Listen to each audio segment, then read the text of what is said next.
திரு ரஜினிகாந்த் அவர்களை டாக்டரோட அட்வைஸில் அவர் அரசியல் வராமல் போன சூழ்நிலை இருந்தது. நாங்கள் எதனால் இதை சொல்கிறோன்னா, முதல்ல நான் உண்மை பேசுகிறேன்றது உங்களுக்கு தெரியணுன்றதுக்காக சொல்கிறேன். மேடை ஏறிட்டோம் பொய் பேசுகிறது தான் மேடை. இவ்வளோ நாள் பொதுக்கூட்டத்தில் நீங்கள் பேசுகிறதெல்லாம் பொய், உங்களுக்காக பேசுறது, உங்களை ஏமாற்றத்துக்காக பேசுறது. நான் அந்த பேச நான் இங்கே வரலை, நடந்ததை சொல்லணுன்றதுக்காக சொல்கிறேன். ஆதவ் சார் எங்களை பேசும்போதெல்லாம், நான் இப்போ ரஜினி மன்ற மாவட்ட செயலராக இருக்கும்போது அன்றைக்கி போராட்டத்தில் அவர் பேசுனதா பெரிய சர்ச்சைகள் இருக்குது. அந்த சர்ச்சைகள் நான் அங்கே இருந்தேன். 45 வருஷமாக ரஜினி சார் கூட இருந்தவன் எப்படி விட்டு கொடுத்துருவான்? நான் இன்றைக்கி லீடரோட வந்தனால என் ஒய்ஃபை நாளைக்கு திட்டினா விட்டுருவேனா? என் பையனை திட்டினா விட்டுருவேனா? என் நண்பனை திட்டினா விட்டுருவேனா? அது மாதிரி 45 வருஷம் அவர் கூட இருந்தவன் நான் எப்படி உணர்வு இல்லாமல் இருக்குமா? வார்த்தை தவறி வரலாம், அப்படி வந்ததாக தான் நான் கருதுகிறேன். அது மாதிரி ஒன்றும் இன்டென்ஷனே பேசலை. பப்ளிக்காக எனக்கு நீங்கள் எந்த எண்ணத்தில் பேசுனீங்க அப்படின்றது எனக்கு தெரிஞ்சுக்கணும்னு ஆசைப்பட்றேன். ரஜினி சாரை பற்றி யாராவது இதில் எது பேசினாலும் உங்கள் சார்பாக நான் கேள்வி கேட்பேன். சார் உங்களை தான், எனக்காக அது எங்கள் ரசிகர்கள் ரொம்ப வருத்தப்படுறாங்க, நீ ஏதோ தப்பாக பேசுன மாதிரி. அது மறந்து போச்சு பாருங்கள், சாரி சார். அதான் முதல் மேடை, மன்னிச்சிருங்க. முதல் பொதுக்கூட்டம், அரசியல் பொதுக்கூட்டம் இது. எனக்கு பொது மீட்டிங் நிறைய பேசியிருக்கேன் மண்டத்தில், ஆனால் அரசியல் ரீதியாக முதல் பொதுக்கூட்டம் இது. அதனால் ஏதாவது தவறுதலாக பேசினால் அதை யாரும் அது சோஷியல் மீடியாவில் பெருசு பண்ணி எதுவும் பண்ண வேணாம். நான் அரசியலில் ஒரு குழந்தை, அதில் தவறுதல் எடுத்துக்க வேணாம். பொதுவாக நான் இங்கே வந்த காரணமே ஒரு காரணத்துக்காக தான் இங்கே வந்தேன். இல்லைனா எனக்கு இங்கே இல்லை, ஒரு விஷயம் பேசணும் தான் வந்தேன். எனக்கு வயசு இப்போ 59. நான் 13 வயசு இருக்கும்போது பேசலாமா? உங்கள் பர்மிஷனோடு தான் பேசுகிறேன். திரு ரஜினிகாந்த் அவர்களை ரசித்து 13 வயசில் ஒரு நல்ல மனிதராக இருக்காங்கன்னு ரசித்து, இன்றைக்கி 59 வயது. என்னோடய அண்ணனுக்கு திருமணம் செய்து வைத்தது அவர்தான். எனது நல்லது கெட்டது எல்லாம் என் ஆசீர்வதித்தது அவர்தான். இன்றைக்கி நான் ஒரு மனுஷனாக, ஒரு நேர்மையுள்ள மனுஷனாக, கரப்ஷன் இல்லாத ஒரு மனுஷனாக இப்படி தான் வாழணும், எப்படி வாழணுன்றதை என் குருநாதர் அவர்கள்லேருந்து நிறைய கற்றுக்கிட்டேன். நான்லாம் ஒரு கல்யாணத்துக்கு போனால் ஒரு 10 கார் 20 காரில் போனால் தான் வாழ்க்கைன்னு நினச்சிக்கிட்டு சாவுக்கும் கல்யாணத்துக்கும் போயிட்டு இருந்தவன் நான். அங்கே இறங்கி 4 பேர் நம்மளை பார்க்குறாங்களா அப்படின்றது ஒரு பார்வை, திருட்டு பார்வையை பார்த்து அது ஒரு ரசனையாக அதெல்லாம் பண்ணிட்டு இருக்கும்போது, ஒரு நாள் கலைவாணர்களை எங்கள் ரஜினி சார் ஒரு இண்டிவிஜுவலாக ஒரு பேக் எடுத்துக்கிட்டு பொக்கே எடுத்துக்கிட்டு வந்ததை பார்த்த உடனே, இவர் பின்னாடி 1 லட்சம் பேர் போகலாம், அப்படி இருக்கும்போது நான் என்னடா ஒன்றுமே இல்லாமல் 10 காரில் ஒரு 50 பேரோட போய் அப்படின்னு நினச்சி 25 வருடமாக நான் தனியாகத்தான் திருமணத்திற்கும் எந்த கெட்ட நிகழ்ச்சி எது இருந்தாலும் நான் தனியாக தான் போக ஆரம்பித்தேன். அப்படி அவரை பார்த்து கற்றுக்குன்னு இருக்கும்போது எனக்கு அவர் அரசியல் வரவில்லை, அவருடைய உடம்பு சூழ்நிலை. அப்போ கரோனா வந்தது தான் காரணம். அவர் கரோனா வந்தனால டாக்டர்ஸ் அவர் சின்ன ஆப்ரேஷன்ஸாக நடந்தனால அந்த கரோனா ஒரு 100 அடி தள்ளி தான் ஒரு மீட்டிங் போடணும் போது க்ரௌட் இல்லாமல் போட முடியாத ஒரு காரணம் தான் டாக்டரோட அட்வைஸில் அவர் அரசியல் வராமல் போன சூழ்நிலை இருந்தது. அப்போ எனக்கு சர்வீஸ் பண்ணணும் அப்படின்னு ஒரு நல்ல லீடர் வேணும்னு காத்துட்டு இருந்தேன். எனக்கு தெரிஞ்சு எம்ஜிஆருக்கு அப்புறம் ஒரு நல்ல லீடராக நான் யாரையுமே கருதலை, பார்க்கல. அது என்னுடைய நம்பிக்கை, அதாவது யாரும் இருக்கிறது தான் என்னுடைய நினைப்பு, நான் அனலைஸ் பண்ணதில் தெரிஞ்சது. அப்படி இருக்கும்போது நம்ம லீடர் இன்றைக்கி தளபதி அவர்கள், அவர் சினிமாவெல்லாம் விட்டுட்டு பல கோடி சொத்தை விட்டுட்டு ஒருத்தர் வராருன்னா அது ஒரு பெரிய விஷயம். இந்த காலத்தில் அம்பானி மாதிரி பணம் இருக்கவங்க கூட 10 ரூபா எடுக்க யோசிக்கிற காலத்தில் 10 ரூபா எடுக்க மாட்டாங்க. பெரிய பணக்காரன் தான் பேரை ஒழிய பணக்காரங்க யாரும் பணம் எடுக்க மாட்டாங்க. ஏழைங்க பணம் கொடுத்துருவாங்க, பணக்காரன் பணமே எடுக்க மாட்டாங்க. வர்றதை வாங்கி வச்சுப்பாங்களோ கொடுக்க மாட்டாங்க. அதனால் பணக்காரனை குறை சொல்ல, நிறைய பணக்காரர் அப்படி இருக்காங்க, நான் பார்த்துருக்கேன். எல்லாரோட பழகிறத வச்சு சொல்கிறேன். அப்படி இருக்கும்போது பல கோடி 500 கோடி 300 கோடி சுத்த விட்டு இன்னொரு 20 வருஷம் 30 வருஷம் ட்ராவல் பண்ணுற மனிதர் வராரு, ஏன் வராருன்னு அப்சர்வ் பண்ண ஆரம்பிக்கும்போது என்னுடைய மனைவி என் லீடர் கூட படித்தவங்க, அந்த அம்மா நிறைய சொல்லுவாங்க அவரை பற்றி. சின்ன வயசு எப்படி இருப்பார், அப்படி இருப்பார், டிசிப்ளின் இருப்பார்லாம் என் பொண்டாட்டி சொல்லும். என் பையன் பொண்ணு 2 பேரும் டாக்டர்ஸ். முக்கியமான விஷயம் சொல்லணும், ஒரு நிமிஷம் எக்ஸ்ட்ரா ஆனாலும் மன்னிச்சிருங்க. ஏன்னா இது 45 வருஷம் அவர் கூட இருந்து வந்த விஷயம், அதனால் சொன்னால் புரியும். அதனால் என் பையன் எல்லாம் டாக்டர்ஸ் இருந்தாங்க. எதனால் இதை சொல்கிறேன்னா, முதல்ல நான் உண்மை பேசுகிறேன்றது உங்களுக்கு தெரியணுன்றதுக்காக சொல்கிறேன். மேடை ஏறிட்டோம் பொய் பேசுகிறன்றது தான் மேடை. இவ்வளோ நாள் பொதுக்கூட்டத்தில் நீங்கள் பேசுகிறதெல்லாம் பொய், உங்களுக்காக பேசுறது, உங்களை ஏமாற்றத்துக்காக பேசுறது. நான் அந்த பேச்சை பேச நான் இங்கே வரலை, நடந்ததை சொல்லணுன்றதுக்காக சொல்கிறேன். இங்கேயும் நிறைய பேர் ரசிச்சிருப்பீங்க. அப்போ அவங்களாம் லீடர் கூட படித்து எங்களோட நண்பர்கள், அண்ணன் பையன் பொண்ணுலாம் என்னை சொல்லும்போது, ஏன் இவர் வரார, இவர் பின்னாடி நம்ம ஏன் போகக்கூடாதுன்னு சொல்லி யோசிச்சுட்டு ஒரு 15 நாள் முன்னாடி அவர் பார்க்க சென்று இருந்தேன். அதுக்கு முன்னாடி நம்ம ஆதவர்ஜுன் சார் எனக்கு ஒரு 12-13 வருஷமாக தெரியும் பேஸ்கெட்பால் அசோசியேஷனில். அவர் பேஸ்கெட்பால் பிளேயராக ஒரு ஏழ்மையான குடும்பத்திலேருந்து ஒன்றுமே இல்லாமல் வந்தவர். அது அவர் நான் பேசலாமா என்னான்னு தெரில, அது ஒரு காழ்ப்புணர்ச்சி ஆகிடக்கூடாது.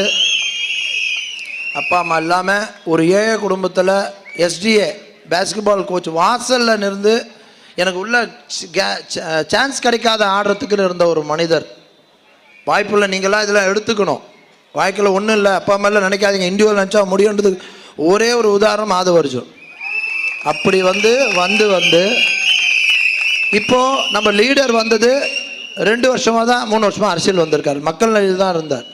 அப்போது ஆதவ் சார் எங்களை பேசும்போதெல்லாம், நான் இப்போ ரஜினி மன்ற மாவட்ட செயலராக இருக்கும்போது தலைவரை பற்றி எப்பயுமே எங்களை புகழ்ந்து பேசி, நான் தலைவருக்காக நலத்திட்டங்கள் செய்யும்போது நிறைய பணமும் கொடுத்து, அண்ணா ஏழைங்களை நல்லா இருக்க வேணா, ஏழைங்களுக்கு கொடுங்கண்ணே, புடவை வாங்கி கொடுங்கண்ணே அப்படின்னு 5000 புடவைகள், ஸ்கூல் பேகு பசங்களுக்குன்னு வாங்கி கொடுத்து எங்கள் ரஜினி சார் மன்றம் நடத்தும் போது அவரும் என் கூட இருந்து சாருக்காக பண்ணவர் தான் ஆதவர்ஜுன்.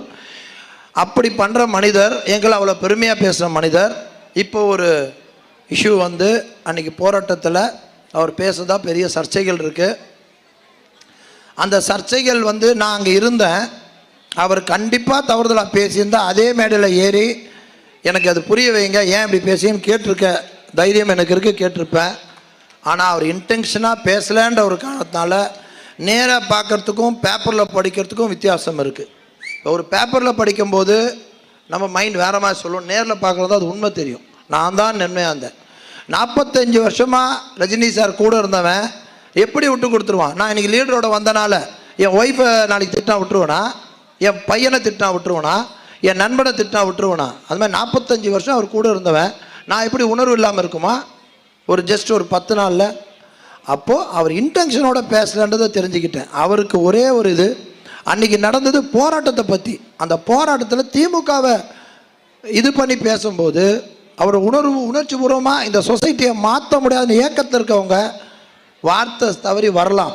அப்படி வந்ததாக தான் நான் கருதுகிறேன். அது மாதிரி ஒன்றும் இன்டென்ஷனே பேசலை. அதனால் எனக்கு என் ரசிகர்கள், நான் இவ்வளோ 45 வருஷம் இருந்தனால முந்தா நேற்று என் ரசிகர் மன்ற மாவட்ட செயலாளரை நேற்று ரிசைன் பண்ணிட்டேன். ஏன்னா ஒரு இதில் இருக்கும்போது இருக்கக்கூடாது, ரிசைன் பண்ணிட்டேன். ஆனால் ஒரு அற்புதமான மனிதர் ரஜினி சார், அதில் எந்த மாற்றமும் யார் சொன்னாலும் நான் ஏற்றுக்க மாட்டேன். அவர் பயந்தாங்கோலி கிடையாது, போராட்ட குணமுடையவர். இல்லைன்னா அன்றைக்கெலாம் நிறைய பேர் எதிர்த்து குரல் கொடுத்த மனிதர். அவரெல்லாம் போராட்ட குணமுடைய மனிதர். அப்படிப்பட்ட தைரியசாலாம் நீங்கள் பார்க்கவே முடியாது. அதனால் என் பழகின இதில் 45 வருஷம் பழக இருக்கின்ற உரிமையில் அவரை பற்றி நான் சொல்கிறேன். எனக்கு ஆதவர்ஜுன் சாரை ஒரே ஒரு கோரிக்கை மட்டும் வச்சுக்கிறேங்க. நான் கூட இருந்தேன், எனக்கு தெரியும் உங்களுக்கு இன்டென்ஷன் இல்லைன்னு தெரியும். ஆனால் பப்ளிக்காக எனக்கு நீங்கள் எந்த எண்ணத்தில் பேசுனீங்க அப்படின்றது எனக்கு தெரிஞ்சுக்கணும்னு ஆசைப்பட்றேன். நான் ரசிகராக இவ்வளோ வருஷம் பழகியிருக்கேன். 45 வருஷம் குடும்பமாக தமிழ்நாடு மொத்தம் பழகியிருக்கேன். ஆனால் உலகத்தில் இருக்க எல்லா ரஜினி ரசிகர்களுக்கும் ஒன்றே ஒன்று சொல்கிறேன், ரஜினி சாரை பற்றி யாராவது இதில் எது பேசினாலும் உங்கள் சார்பாக நான் கேள்வி கேட்பேன். உங்கள் சார்பாக ஏன் பேசுங்கன்றது புரிய வைங்கன்னு கேட்பேன். அதனால் உலகத்தில் இருக்க எல்லா ரசிகருக்கும் சொல்கிறேன், உங்கள் சார்பாக நான் டிவிகேல இருக்கிறேன்றத புரிஞ்சுக்கிட்டு எந்த மேற்கொண்டு எதுவும் இல்லாமல் புரிஞ்சுக்கணும்னு நினைக்கிறேன். நான் விட மாட்டேன். அதே மாதிரி எனக்கு இன்னைக்கு அது வருஷம் சார் உங்களை தான் எனக்காக அது எங்கள் ரசிகர்கள் ரொம்ப வருத்தப்படுறாங்க. நீ ஏதோ தப்பாக பேசுன மாதிரி. அது மறந்து போச்சு பாருங்கள். Sorry sir. அதான் முதல் மேடை, மன்னிச்சிருங்க, பொதுக்கூட்ட மேடை, அரசியல் மேடை. நான் 10 நாள் முன்னே பார்க்க போனேன், லீடரை பார்க்க போனேன். நான் லீடர் தான் சொல்லுவேன் அவரை. ஏன்னா ஆல்ரெடி ரஜினி சாரை தலைவர் பேசுறதுனால அந்த தலைவரை சொன்னோன்னா நல்லா இருக்காதனால தான் லீடர்னு சொல்ல ஆரம்பித்தேன். அதனால் அவர்களை போகிறேன், உள்ளே போய் உட்காந்து பேசுகிறேன். ஜாயின் பண்ணலாமா வேணாமான்னு யோசிச்சுட்டு போய் உட்காடுறேன். உட்காரும்போது இது ஆல்ரெடி ஒரு சின்ன இஷ்யூலாம் போச்சு. நிறைய பேர் நம்மளை பிரித்து விட்றதான உலகமே இருக்குது. அது மாதிரி ஏதோ நடக்குதுன்னு இருக்கேன். அப்போ சாரோட உட்காந்து ஒரு 40 நிமிஷம் பேசும்போது அவரை கேட்டேன், சார் ஒரே ஒரு கோரிக்கை என்ன அப்படின்னாரு. சார் 45 வருஷம் ஒரு மனிதரோடு இருந்துட்டேன் அப்படின்னு சொல்லி என் செல்ஃபோனை கூட எடுத்து காமிச்சேன். அவர் முன்னாடியே ரஜினி சார் ஃபோட்டோ தான் வச்சுருந்தேன். வருஷத்துக்கு ஒரு நாள் டிசம்பர் 12 உங்கள் பிறந்தநாள் அன்றைக்கி, அவரோட பிறந்தநாள் அன்றைக்கி நான் கோயிலுக்கு போயிட்டு நல திட்ட உதவிகள் பண்ணிவிட்டு பேப்பர் ஆடு கொடுக்குறது என் வழக்கம். அதை நான் செய்யலாமா அப்படின்னு கேட்டேன். என்ன சார் இப்படி சொல்கிறீங்க? நானும் அவரும் ரசிகருங்க. எனக்கும் தலைவர் அவர், எனக்கும் தலைவர் இது. அதனால் அதெல்லாம் இங்கெல்லாம் கிடையாதுன்னு சொல்லி நீ ஸ்க்ரீனில் கூட அதே வச்சுக்கோங்கன்னு சொல்லி அப்படி சொன்ன அடுத்த நிமிஷம் இப்படியாப்பட்ட லீடர், பொறாமை இல்லாமல், எதிர்ப்பு இல்லாமல், யாரும் எதிர்க்காம அப்படி இருந்த ஒரு லீடர் தான் நம்மளுக்கு வேணுன்றனால துண்டை எடுத்து கையில் கொடுத்து எனக்கு போடுங்க சார், உங்கள் கையால் போடுங்க லீடர்னு சொல்லி தலையில் போட்டுக்கிட்டு கட்சியில் சேர்ந்தவன் நான். அவர்கள் அதிகம் சொல்ல வந்தேன், இருக்கிற இடத்துக்கு உண்மையாக இருப்பேன், அது மட்டும் சொல்லிட்டு வந்தேன். அதே மாதிரி இன்றைக்கும் சொல்கிறேன், 45 வருஷம் பழகினால அவரை தலைவரை என்றைக்கும் மறக்க மாட்டேன். அதனால் யாரும் தயவுசெய்து டிவிக்கு என் லீடர் சார்பாக கேட்டுக்கிறேன், யாரும் தவறுதலாக எதுவும் அவரை பேச வேண்டாம் கேட்டுக்கொள்கிறேன். அவரை பார்த்து நம்ம தலைவரே எங்களை சொன்ன வார்த்தை நான் ரசித்தேன் போனன்றனால யாரும் தவறாக பேசி ஒருத்தர் திட்டம் போது சைலண்ட்டாக இருந்தாலே சண்டை இருக்காது. நீங்கள் திரும்பி போட்டால் தான் சண்டை, திரும்பி போடாதீங்க. ஒரு மாபெரும் மனிதன், தயவுசெய்து அவர் எதுவும் பேசாதீங்க கேட்டுக்கொண்டு ஆதவ அர்ஜுனா அவர்களை அதுக்கு விளக்கம் கொடுக்குமாறு கேட்டுக்கொள்கிறேன். நன்றி.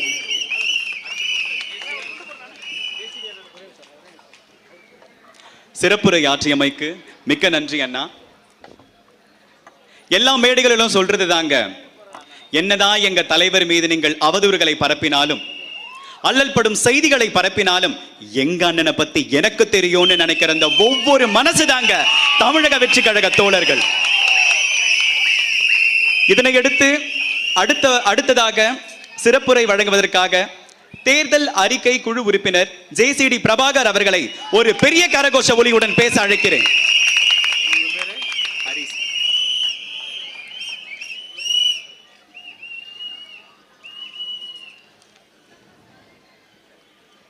பேரன்பிற்குரிய வெற்றி விழா கூட்டம் போல திரண்டிருக்கிற என் அருமை தளபதியின் நெஞ்சத்தில் நீங்காது நிறைந்திருக்கிற வீரர்களே, வீராங்கனைகளே,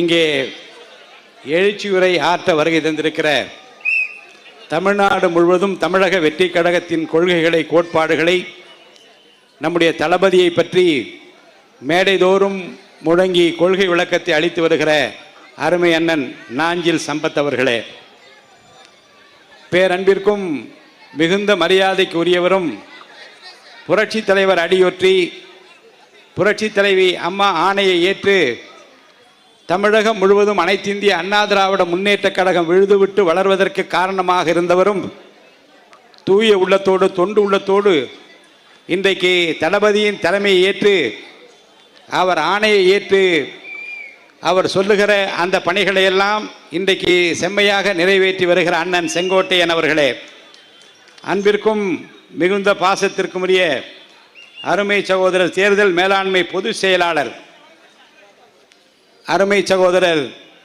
அண்ணன் ஆதவ் அர்ஜுனா அவர்களே, அருமை சகோதரர் துணை பொதுச் செயலாளர் ராஜ்மோகன் அவர்களே, அருமை சகோதரர் செனோரா அசோக் அவர்களே, கூற்றுடன்று எதிர்வரினும் கூடி எதிர்க்கிற ஆற்றல் படை இங்கே கொளத்தூரிலும் இருக்கிறது பார் என்று பாருக்கு உணர்த்துகிற என் அருமை சகோதர சகோதரிகளே, நண்பர்களே, நம்ம செனோரா அசோக் அவர்கள் தான் யார் ரசிகர் மன்றத்திலே வளர்ந்தார் என்பதையும் அண்ணன் ஆதவ் அர்ஜுனா அவர்கள் விளக்கம் சொல்ல வேண்டும் என்பதையும் இங்கே அவர்கள் கேட்டுக்கொண்டார்கள். நீங்கள் ஒன்றும் கவலைப்பட வேண்டாம். தமிழக வெற்றி கழகத்தின் தலைவரை பொறுத்த வரைக்கும் அவர் கடந்து வந்த பாதையில் இதுகாரம் எள்ளளவும் மாசு மறுபற்ற முறையிலும் தூய எண்ணத்தோடும் எல்லா தலைவர்களையும் மதிக்கின்ற பாங்கினை இந்த நாடே அறியும். அந்த வகையில் அண்ணன் ஆதவ் அர்ஜுனா அவர்கள் அசோக் சார் கேட்டார் என்பதற்காக அல்ல, அவருக்கே தெரியும் தான் பேசியது என்ன, அதற்கு என்ன விளக்கம் என்பதை அவராகவே தரத்தான் போகிறார். நம்முடைய உள்ளத்தில் வைத்து பாராட்ட வேண்டிய போற்ற வேண்டிய தலைவர்களிலே தமிழகம் விழிப்போடு இருந்து உன்னிப்பாக பார்த்து கொண்டிருக்கிற பெருந்தகைகளிலே ஒருவர் தான் அண்ணன் ரஜினிகாந்த் அவர்கள். நான் அவரை நேரடியாக சந்தித்ததில்லை. ஒரு முறை மட்டும் காவிரி நீர் பிரச்சனைக்காக அவர் உண்ணாவிரதம் உட்கார்ந்தார். காவிரி நீர் பிரச்சனைக்காக உண்ணாவிரதம் இருந்த அந்த நேரத்தில் மேடை ஏறி நான் சால்வை எடுத்துக்கொண்டு போகவில்லை, மாலை எடுத்துக்கொண்டு போகவில்லை, ஒரு வேதாகமத்தை பைபிளை அவர் கையில் கொடுத்து என்ன என்று கேட்டார். நீங்கள் துணிச்சலோடு அரசாங்கத்தை எதிர்த்து இந்த தமிழ்நாட்டு மக்களுக்காக, தமிழ்நாட்டு நீர் தேவைக்காக இங்கே உண்ணாவிரதம் உட்கார்ந்திருக்கின்றீர்கள், உங்களை பாராட்டுவதற்காக மேடை ஏறி இருக்கிறேன் என்று அந்த வேதாகமத்தை கொடுத்தேன். இது எதை படிப்பது என்று கேட்டார். நான் 37ஆம் சங்கீதத்தை எடுத்து அந்த முதல் 3 வசனங்களை படித்து காட்டினேன். பொல்லாதவர்களை குறித்து நீ எரிச்சல் அடையாதே, நியாயக்கேடு செய்கிறவர்கள் பொறாமை கொள்ளாதே என்று ஆரம்பிக்கும். அதை எடுத்து அந்த 3 வரிகளை எல்லாம் அவருக்கு படித்து காட்டிவிட்டு நான் மேடை விட்டு இறங்கினேன். 96ஆம் ஆண்டு தமிழ்நாட்டிலே ஒரு ஆட்சி மாற்றம் ஏற்படுவதற்கு அவர் கொடுத்த முதல் குரலும் பேசிய பேச்சுக்களும் இன்னும் நெஞ்சத்திலே நீங்காது இருக்கிறது. தமிழ்நாட்டு மக்களுக்கு பிரச்சனை என்று வருகிற போது அந்த தமிழ் மக்களின் உணர்வோடு தன்னை கலந்து கொண்டு எல்லா காலகட்டங்களிலும் துணை நின்றவர் என்பதை யாரும் மறுக்க முடியாது. சாதாரண மனிதராக பிறந்து மாமனிதராக வளர்ந்து தன்னை வாழ வைத்திருக்கிற இந்த தமிழ்நாட்டு மக்களுக்காக குரல் கொடுக்கிற உள்ளம் அவர் உள்ளம் என்பதை தமிழக வெற்றி கழகத்தினுடைய தலைவர் அறிவார், நாங்கள் அறிவோம். அண்ணன் ஆதவ் அர்ஜுனா அவர்கள் நிச்சயமாக, சகோதரர் அசோக் அவர்கள் அந்த வேண்டுகோளை ஏற்று இங்கே நிச்சயமாக பேசுவார்.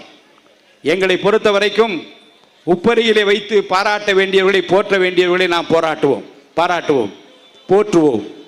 இன்றைக்கு தமிழக வெற்றி கழகம் ஒரு மாபெரும் வெற்றியை நோக்கி நம்முடைய சகோதரர் VS பாபு அவர்கள் இன்றைக்கு கொளத்தூர் பகுதியிலே ஒரு பொதுக்கூட்டம் ஏற்பாடு செய்திருக்கிறோம், வர வேண்டும் என்று கேட்டார்கள். நான் அண்ணன் VS பாபு அவர்களை உங்களுக்கு அறிமுகப்படுத்த தேவையில்லை. ஏனென்றால் உங்களுக்கெல்லாம் நன்றாக தெரியும், யாரை வரவேற்க வேண்டுமோ வரவேற்பார், யாரை ஓட விட வேண்டுமோ ஓட விடுவார். அவரை பொறுத்தவரைக்கும் நீண்ட நெடிய அரசியல் பயணம் காரணமாக பல்வேறு திக்குகளே மூலை முடுக்கெல்லாம் முனைந்து வந்தவர். கொளத்தூர் பகுதியை நன்கு அறிந்தவர், மக்களுடைய நாடி நரம்புகளை தொட்டு பார்த்தவர், தேவைகளை உணர்ந்தவர், கூப்பிட்ட குரலுக்கு ஓடோடி வரக்கூடியவர்களை எல்லாம் பக்கத்திலே அரவணைத்து வைத்திருப்பவர். தமிழக அரசியலை பொறுத்த வரைக்கும் ஒரு மாற்றம் வேண்டும் என்று மக்கள் விரும்புகிறார்கள். திராவிட முன்னேற்ற கழகமும் வேண்டாம், அண்ணா திராவிட முன்னேற்ற கழகம் வேண்டாம், அவர்களுக்கு முட்டுக் கொடுக்கிற பாரதிய ஜனதா கட்சியும் வேண்டாம், பாரதிய ஜனதா கட்சியினுடைய தலைமையில் இயங்குகிற எந்த கட்சியும் வேண்டாம், எங்களுக்கு வேண்டியதெல்லாம் தளபதி விஜய் தான் என்று மக்கள் முடிவெடுத்து விட்டார்கள். இதில் என்ன காரணம் என்றால், இதற்கு என்ன காரணம் என்றால், மக்கள் நீண்ட காலத்திற்கு பிறகு, எதிர்பார்ப்புகளுக்கு பிறகு ஏமாந்து மீண்டும் ஒரு எம்ஜிஆர் கிடைக்க மாட்டாரா என்று ஏங்கி கிடந்த நேரத்தில் அந்த ஏக்கத்தை வாட்டத்தை போக்குகிற ஒரு நல்லவராக வல்லவராக தளபதி விஜயை பார்க்கிறார்கள். ஒரு நல்லவர் வர வேண்டும், ஒரு நல்லாட்சி தர வேண்டும், மாற்றத்தை கொண்டு வர வேண்டும், அவர் எம்ஜிஆரை போல இருக்க மாட்டாரா என்கின்ற அந்த ஏக்கத்தை தீர்ப்பதற்காகத்தான் இன்றைக்கு தளபதி விஜய் அவர்கள் களத்தில் இறங்கி இருக்கிறார்கள். நிச்சயமாக கோட்டைக்கு செல்வார், கோலோச்சுவார், மக்கள் வாட்டத்தை போக்குகிற ஒரு மாபெரும் தலைவராக மீண்டும் மீண்டும் மீண்டும் ஆட்சி பொறுப்பு வரக்கூடிய ஒரு தலைவராக மிளிர்வார். ஏமாற்றுக்காரர்களுக்கு தமிழ்நாட்டில் இனி இடமில்லை. எத்து வேலை செய்கின்றவர்களுக்கு இனி இடமில்லை. ஒரே ஒரு குட்டி கதையை சொல்லிவிட்டு நான் முடித்து விடுகிறேன். ஊரிலே இருக்கின்றவர்களை ஏமாற்றிக் கொண்டே இருப்பான் ஒருத்தன். நாட்டிலே அவனிடம் ஏமாறாதவர்களே இல்லை என்று சொல்லக்கூடிய அளவுக்கு ஆற்றல் மிக்கவன். அவன் சொல்லுகிறான் பக்கத்து வீட்டுக்காரனை பார்த்து, என் வீட்டிலே தண்ணீர் பிடிப்பதற்கு ஒரு சொம்பு குடம் வேண்டும், அதை தா என்று கேட்கிறான். பக்கத்து வீட்டுக்காரன் பார்க்கிறான், எப்பா நீ பெரிய ஆள், உன்னிடம் இல்லாதவா செம்பு குடமா நான் கேட்க போகிறேன் என்று ஒரு செம்பு குடத்தை கொடுக்கிறான். 2 நாள் பொறுத்து நான் கொடுத்த செம்பு குடம் எப்படி இருக்குது என்று பக்கத்து வீட்டுக்காரன் கேட்கிறான். அவன் சொல்லுகிறான், கொஞ்சம் இரு, பிரசவம் நடந்து கொண்டிருக்கிறது, நீ கொடுத்த அந்த செம்பு குடம் ஒரு குட்டி போட்டிருக்கிறது, எடுத்துக்கொண்டு வந்து தருகிறேன் என்று பெரிய செம்பு குடத்திலே பக்கத்திலே ஒரு சின்ன ஒரு செம்பு குடத்தை வைத்து, இது குட்டி போட்டிருக்கிறது 2 நாளில் என்று திருப்பி கொடுக்கிறான். வீட்டுக்கு போனவன் யோசிக்கிறான், செம்பு குடத்தை கொடுத்தோம், குட்டி போட்டுக்கிறது கொடுத்திருக்கிறானே என்று வியந்து போய் பெண்டாட்டி அழைத்து சொல்லுகிறான், குடும்பத்தாரை அழைத்து சொல்லுகிறான். 1 வாரம் பொறுத்து அந்த எத்து வேலைக்காரன், ஏமாற்றுக்காரன், எப்படியும் ஏமாற்றியே பிழைக்க வேண்டும் என்று இருக்கின்றவன், எதை சொன்னால் மக்கள் ஏமாறுவள் என்று காத்திருந்து காத்திருந்து ஏமாற்று வார்த்தையாளர் ஏமாற்றுகிறவன் 1 வாரம் கழித்து கேட்கிறான், வீட்டிலே ஒரு பூஜை நடக்கிறது, ஒரு பெரிய வெள்ளி குடம் இருந்தால் கொடு, பூஜை முடித்து கொடுத்து விடுகிறேன் என்று கேட்கிறான். இவன் நினைக்கிறான், பித்தளை குடம் கொடுத்ததற்கே குட்டி போட்டது என்று குட்டி பித்தளத்தை கொடுத்தான், ஒரு வெள்ளி குடத்தை கொடுத்தால் அது எப்படி ஆகிறது பார்ப்போம் என்று இவனுக்கு ஆசை. கொடுக்கிறான். 1 வாரம் பொறுத்து என்ன இன்னும் வெள்ளிக்குடம் வரவில்லையே என்று கேட்கிறான். பக்கத்து வீட்டு அந்த ஏமாற்றுக்காரன் சொல்லுகிறான், ஏமாற்றியே பிழைத்தவன் சொல்லுகிறான், பொய் வார்த்தைகளாலே தொடர்ந்து மக்களை ஏமாற்றி வந்த அவன் சொல்லுகிறான், ஐயா நான் என்ன சொல்லுவது, நான் எப்படி அதை விளக்குவது என்று எனக்கு தெரியவில்லை. நேற்று இரவு நீ கொடுத்த அந்த வெள்ளிக்குடம் குட்டி போடுகிற போது பிரசவத்திலே இறந்து விட்டது ஐயா என்று சொன்னான். குட்டி போடுகிற போது சாதாரண பித்தளை குடத்திற்கு குட்டி போட்ட போது மகிழ்ச்சியோடு ஏற்றுக்கொண்டவன் திகைத்து போய் நிற்கிறான். இப்படித்தான் தமிழ்நாட்டு அரசியலில் எத்தர்கள், ஏமாற்றுக்காரர்கள் தொடர்ந்து தமிழ்நாட்டு மக்களை ஏமாற்றிக் கொண்டே வருகிறார்கள். கொடுத்த வாக்குறுதிகளை நிறைவேற்றாமல், சொன்னதை செய்யாமல் இன்னமும் மக்கள் ஏமாற மாட்டார்களா என்று தொடர்ந்து அரசியல் செய்து கொண்டிருக்கின்ற அவர்களை இந்த கொரத்தூரிலே கேட்கிற இந்த விசில் சத்தம் பக்கத்தில் வில்லிவாக்கத்தில் வரும்போதே கேட்டது. எங்கே இருந்து வரும் சத்தம் என்று பார்த்தா வில்லிவாக்கத்தில் கேட்கிறது. சரி, இந்த பக்கத்தில் பார்த்தால் அது பெரம்பூரை தாண்டி அது துறைமுகத்திலும் கேட்கிறது என்று அசோக் சொல்லுகிறார். ஆக விண்ணை பிளக்கிற இந்த விசில் ஓசை தமிழகம் எங்கு ஒலித்துக் கொண்டிருக்கிறது. இந்த வெற்றியின் சின்னமாம், தளபதியின் சின்னமாம், நம்ம வீட்டு விஜயின் சின்னமாம், இல்லதோறும் ஒலிக்கின்ற இந்த சின்னமாம், உள்ளத்திலே ஒலிக்கின்ற சின்னமாக தமிழ்நாட்டில் நிலைத்து நிற்பதற்கு நாம் ஆர்ப்பரித்து உழைப்போம் வாருங்கள் என்று உங்களை கேட்டு வாய்ப்பிற்கு வணங்கி விடைபெற்றுக் கொள்கிறேன். நன்றி, வணக்கம்.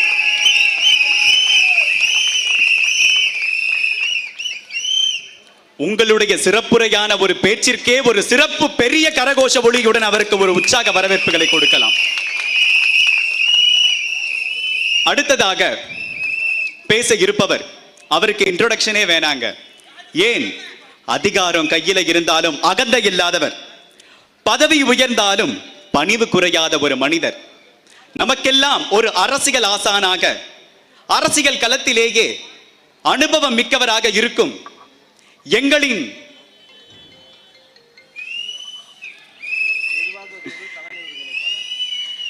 நிர்வாக குழு தலைமை ஒருங்கிணைப்பாளர் ஐயா KA செங்கோட்டையன் அவர்களை ஒரு பெரிய கரகோஷ ஒலியுடன் பேச அழைக்கிறேன்.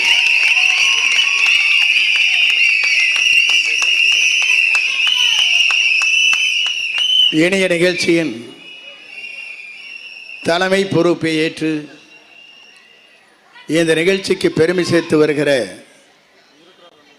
சென்னை வடக்கு மேற்கு மாவட்டத்தினுடைய கழகத்தின் செயலாளர் என் அன்பிற்கினிய சகோதரர் MTC தனிகா அவர்களை சிறந்த நிகழ்ச்சியிலே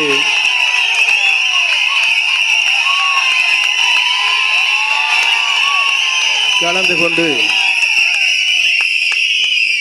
ஆர்ப்பரிக்கிற கூட்டமாக இருந்தாலும் சரி, தேர்தல் களமாக இருந்தாலும் சரி, தேர்தலில் எப்படி பிரச்சார மேலாண்மையை பொதுச் செயலாக இருந்து ஆற்ற முடியும் என்ற ஆற்றல் படைத்த இன்று மற்றவருக்கு சிம்ம சொப்பனமாக விளங்கிக் கொண்டிருக்கிற அன்பிற்கினிய சகோதரர் ஆதவ் அர்ஜுன் அவர்களே,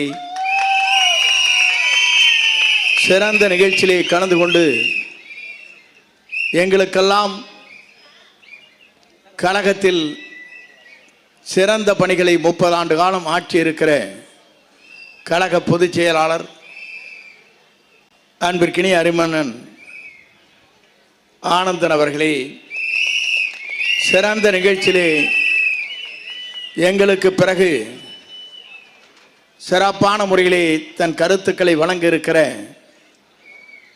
முன்னாள் சட்டப்பேரவை உறுப்பினர், தேர்தல் பிரச்சார குழுவினுடைய உறுப்பினர் அன்பிற்கினிய அருமை சகோதரர் பிரபாகரன் அவர்களே, சிறந்த நிகழ்ச்சியிலே அவர் பேச்சை கேட்க வேண்டும் என்று ஆவலோடு அனைவருக்கும் கருத்துக்களை பரிமாறக்கூடிய கழக பரப்புரையாளர், என் நெஞ்சத்தில் நீங்கா இடத்தை பெற்றிருக்கிற அன்பிற்கினிய அருமையினன் நாஞ்சில் சம்பத் அவர்களே,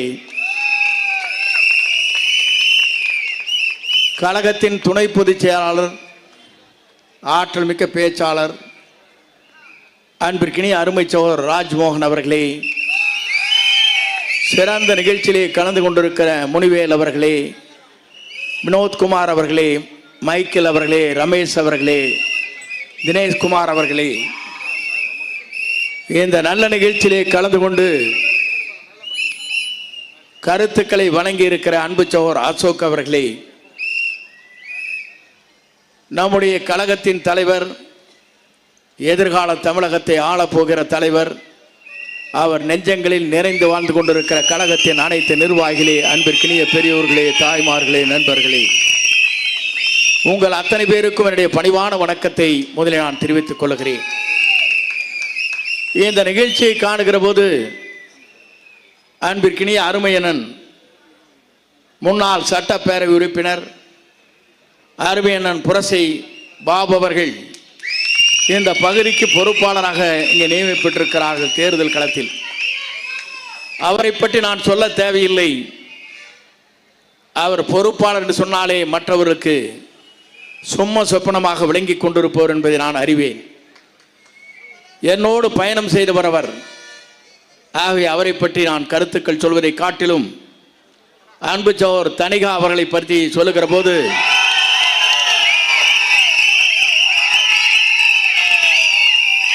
நான் போக்குவரத்து கழகத்துடைய அமைச்சராக இருக்கிற போது தனிகா அவர்கள் என்டிசியிலே முதல் காலடி வைத்தார்கள். இன்றைக்கும் நான் பார்க்கிறேன், சிறந்த பண்பாளர், உழைக்கக்கூடியவர், உங்களை நேசிக்கக்கூடியவர் என்பதை நான் அறிவேன். அவருக்கு என்னுடைய பாராட்டலையும் நன்றியும் நான் தெரிவித்துக் கொள்கிறேன்.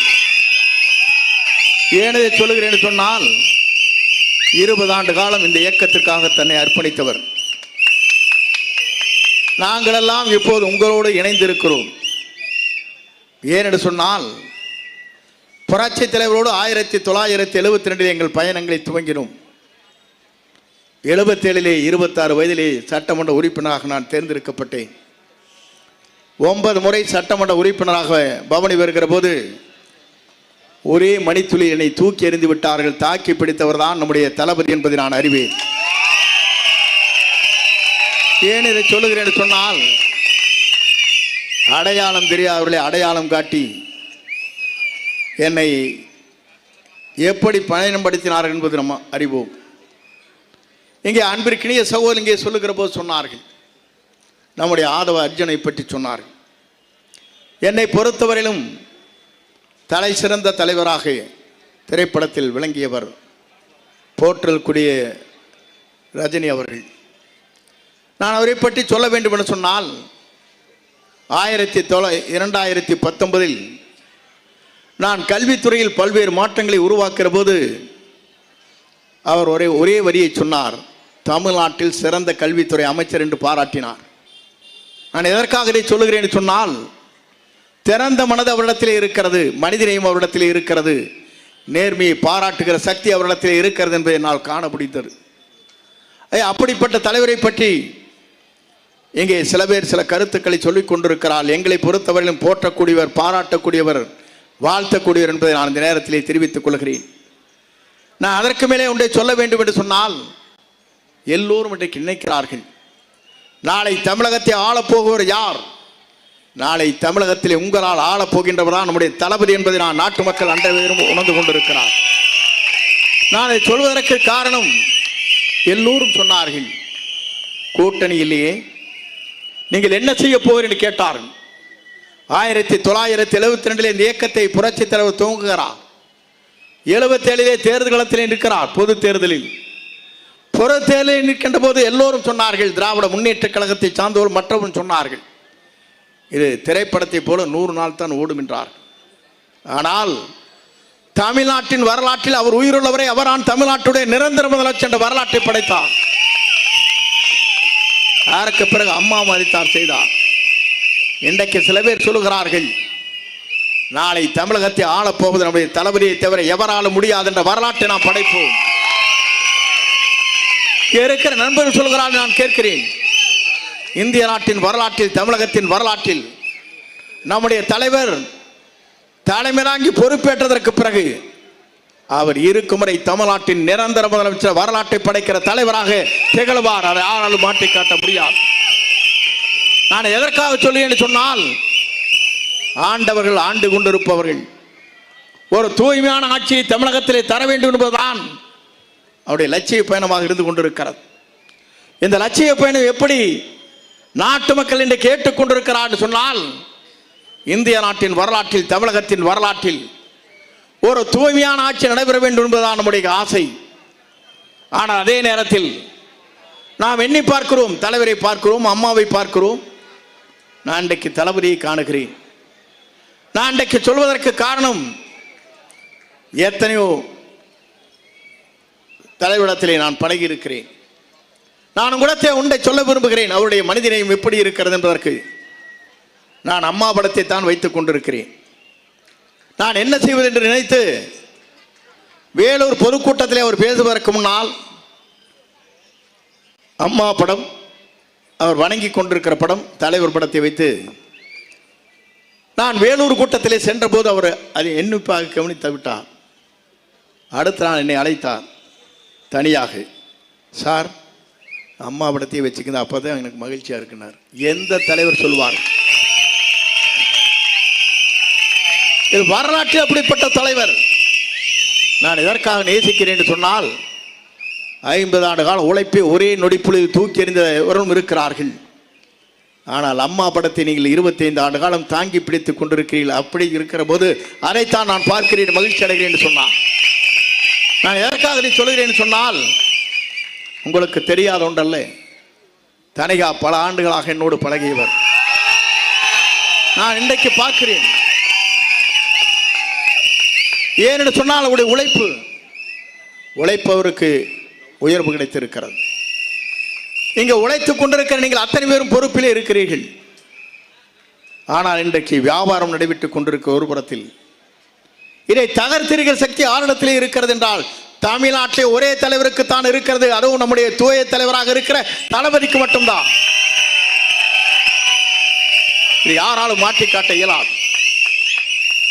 எப்படி நல்லாட்சியை தமிழகத்தில் நடத்த வேண்டும் என்று சிந்தித்துக் கொண்டிருக்கிற தலைவர், மற்றவரை எப்படி நேசிக்க வேண்டும் என்கிற தலைவர், அறுபட்டுமல்ல இங்கே இருக்கின்றவர் சொல்லுகிறார்களே, நான் இன்றைக்கு கேட்கிறேன், நான் எங்கே சென்று கொண்டிருக்கிறது என்பதை நீங்கள் எண்ணி பார்க்க வேண்டும். அதைத்தான் தலைவர் மலைக்கடலிலே பாடுகிற போது சொன்னார், இன்னும் எத்தனை காலம்தான் ஏமாற்றுவார் இந்த நாட்டிலே, சொந்த நாட்டிலே, நம் நாட்டிலேனார். எப்போ பாடிட்டு போன பாட்டு இப்போ வருது. எத்தனை காலம்தான் ஏமாற்றுவார் இந்த நாட்டிலே, சொந்த நாட்டிலே, நம் நாட்டிலேனார். இதுதானே உங்களுக்கு குஷியா இருக்குது. நம்ம வேகம் வேறு. அதை விட ஒன்றை பாடினார், ஒன்று எங்கள் ஜாதியே, ஒன்று எங்கள் நீதியே, உழைக்கும் மக்கள் யாவரும் ஒருவர் பெற்ற மக்கள் எனார். அதைத்தான் நம்முடைய தலைவர் இன்றைக்கு பின்பற்றி கொண்டு நம்முடைய தலைவருடைய லட்சியம், கொள்கை அனைத்துமே எல்லோரும் ஒன்றுதான் என்ற தத்துவத்தை நிறைவேற்றி கொண்டிருக்கிற தலைவராக நம்முடைய தளபதி விளங்கி கொண்டிருக்கிறார் என்பதை என்னால் காணப்படுகிறது. நான் எதற்காக சொல்கிறேன் சொன்னால், எல்லா ஆட்சியிலும் பார்த்தாகி இருக்கிறது. டெல்லியில் இருக்கிற பல தலைவரை நான் சந்திக்கிற வாய்ப்பு அம்மாளால் கிடைத்தது. நான் எதற்காக இதை சொல்கிறேன் சொன்னால், ஒரு தூய தலைவரிடத்தில் நான் இன்றைக்கு வந்து அவரோடு இணைந்து இந்த பணியாற்றுகிற வாய்ப்பு எனக்கு கிடைத்திருக்கிறது. உண்மையிலே இன்றைக்கு நான் சொல்கிறேன், எனக்கு 20 வயது குறைந்திருக்கிறது. நான் எதற்காக சொல்கிறேன் சொன்னால், உங்களோடு இணைந்து பணியாற்றுகிற போது தான் தெரியும் இளைய ரத்தங்கள் எப்படி ஓடிக்கொண்டிருக்கிறது, நாட்டை மாற்றுவதற்காக நீங்கள் எப்படி துடித்துக் கொண்டிருக்கிறீர்கள் காணப்படுகிறது. இங்கே பேசுகிறோர் சொன்னார்களே, ஒரு தூய ஆட்சி தமிழகத்தில் வேண்டும். எல்லோருடைய கருத்து இதுதான். ஆண்டவரும் போதும் ஆண்டு கொண்டிருப்பவரும் சரியாக இல்லை என்பதுதான் தமிழ்நாட்டு மக்களுடைய நிலை. எல்லோரும் சொல்லுகிற கருத்து ஒன்றுதான். பொருளாதாரத்தில் இன்றைக்கு தமிழகம் பின்தங்கி கொண்டிருக்கிறது. இன்றைக்கு தமிழகத்தை பொறுத்தவரை சட்ட ஒழுங்கு சரியாக இல்லை, பெண்களுக்கு பாதுகாப்பு இல்லை, பாலியல் குற்றங்கள் நடைபெறுகிறது. இங்கே குழந்தைகள் கூட நடமாட முடியாமல் தடுமாறி கொண்டிருக்கிற, பள்ளிக்கு செல்கிற குழந்தைகள் கூட போதைப் பொருட்கள் கிடைக்கிறது. இதை முறியடிக்கிற சக்தி ஆரிடத்திலே இருக்கிறது என்றால், மே மாதம் தேர்தல் முடிவு அறிவிக்கின்ற போது அவர்தான் தமிழ்நாட்டின் நிரந்தர முதலமைச்சர் என்ற வரலாற்றை படைக்கிற போதுதான் அது உருவாகும். நான் எதற்காக சொல்லுகிறேன் சொன்னால், ஏப்ரல் மாதம் நம்முடைய தேர்தலுடைய பதிவு செய்கிற நாள் 23. நான் நினைத்து பார்த்தேன், அன்றைக்கெல்லாம் நம்முடைய தேர்தல் களத்திலே பூத்திற்கு நீங்கள் வாருங்கள் வாருங்கள் என்று நம்முடைய பூத் கமிட்டி அழைப்பார்கள். சலிச்சு போய் 6:30 மணி 7 மணிக்கு வந்து நிற்பாங்க கியூவில். ஆனால் இன்றைக்கு நிலையை பார்க்கின்ற போது 4 மணிக்கே நீங்கள் போய் 10 மணிக்குள்ளே ரிசல்ட் போட்டு வந்துடுவீங்க. அதுதான் நடக்க போகுது. தளபதி தான் வெற்றி பெற்றார் என்ற வரலாறு 10 மணிக்குள்ள முடிஞ்சிரு. கவுண்டிங்லாம் வேண்டியதில்லை, கவுண்டிங் பண்ண வேண்டிய வேலை இல்லை. மே மாதம் கவுண்டிங்கிறதுக்கு வேலையும் கிடையாது. 10 மணிக்குள்ள ரிசல்ட் நமக்கு தெரிஞ்சிரு. நம்முடைய வெற்றி கழகத்துடைய தலைவர், வெற்றி தளபதி தலைவராக வருவார். அதை யாராலும் மாற்றி காட்ட முடியாது என்ற வரலாறு படைக்கப்படும். நான் உங்கள் வேகத்திலாம் பார்க்க எனக்கே பயமாக இருக்குது. எங்கே ஓட்டு முதிச்சிருவீங்களே, எங்கே ஓட்டு நசுக்கிடுவோம் பயமாக இருக்குது. அப்போல்லாம் ஃப்ரீயாக வருவாங்க, ஜாலியாக போவாங்க, மேடைக்கு ஆளை பிடிச்சிருந்தா அங்கே உட்கார வைப்பாங்க, கூட்டம் வரும். கூட்டத்தில் இருக்கிற எல்லாருமே கடைசியில் இறுதியாக பேசுகிற போது ஒருத்தர் இருக்க மாட்டேன், சேரை எண்ணி பார்த்துக்க வேண்டியதான். ஆனால் அதற்கு 1 கோடி ரூபாய் செலவாகிறது. மகளிர் மகாநாட்டு நடத்த வேண்டும் என்று சொன்னால் 120 கோடி ரூபாய் செலவு கோவையில். ஆனால் 1 ரூபாய் கூட செலவு செய்யாமல் இவ்வளவு கூட்டங்கள் வருகிறது என்று சொன்னால் நம்முடைய வெற்றி தளபதியை தவிர யாருக்கும் இல்லை. நான் எதற்காக இதை சொல்கிறேன் சொன்னால், தமிழ்நாட்டில் பணம் கொடுக்காத வர ஒரே கூட்டம் நம்ம கூட்டம் தான். நீங்க எதை எதிர்பார்த்து வருகிறீர்கள்? எதுவும் இல்லை. நாடு நலம் பெற, நாட்டு மக்கள் நலம் பெற, இளைஞருடைய எதிர்காலத்தை மனதிலே கொண்டுதான் நல்லாட்சி தமிழகத்திலே மலர வேண்டும் என்ற நோக்கத்தோடு தான் நீங்கள் நல்லெண்ணத்தோடு இங்கே பயணத்தை மேற்கொண்டிருக்கிறீர்கள். உங்களுக்கெல்லாம் என்ன இளைஞர்களாக இருக்கிற உங்களுடைய எண்ணங்கள் என்னென்று சொன்னால், தமிழ்நாட்டில் மீண்டும் ஒரு மாற்றங்கள் உருவாக்கப்பட வேண்டும். தூய்மையான ஆட்சி தமிழகத்திலே தேவை. படித்த இளைஞர்களுக்கு வேலை வாய்ப்பு உத்தரவாதம் கிடைக்கப்பட வேண்டும். சாலைகள் மேம்படுத்தப்பட வேண்டும். நான் ஒன்றை சொல்கிறேன், இந்த ஆட்சி மாற்றங்களுக்கு பிறகு ஒரு பாட்டில் தண்ணி 15 ரூபாய்க்கு விற்கிறதாம். மேலை நாடுகளே போய் பார்த்தால் தெரியும், எங்க டேப்பு திருப்பினா தண்ணி குடிக்கலாம். அவ்வளவு சுற்றுச்சூழல் பாதிக்கப்படுகிறது. இதையெல்லாம் மாற்றி காட்டுகிற தலைவராக நம்முடைய தலைவர் வருவார். நீங்கள் 15 ரூபாய் கொடுத்து பாட்டிலை குடிக்கின்ற தண்ணீரை நீங்கள் பெற தேவையில்லை. தூய்மையான தண்ணீர் எங்கு வேண்டுமானாலும் நீங்கள் குடிக்கலாம். அதை உருவாக்குவார். அந்த மனது அவரிடத்திலே இருக்கிறது, அந்த தூய எண்ணம் அவரிடத்திலே இருக்கிறது.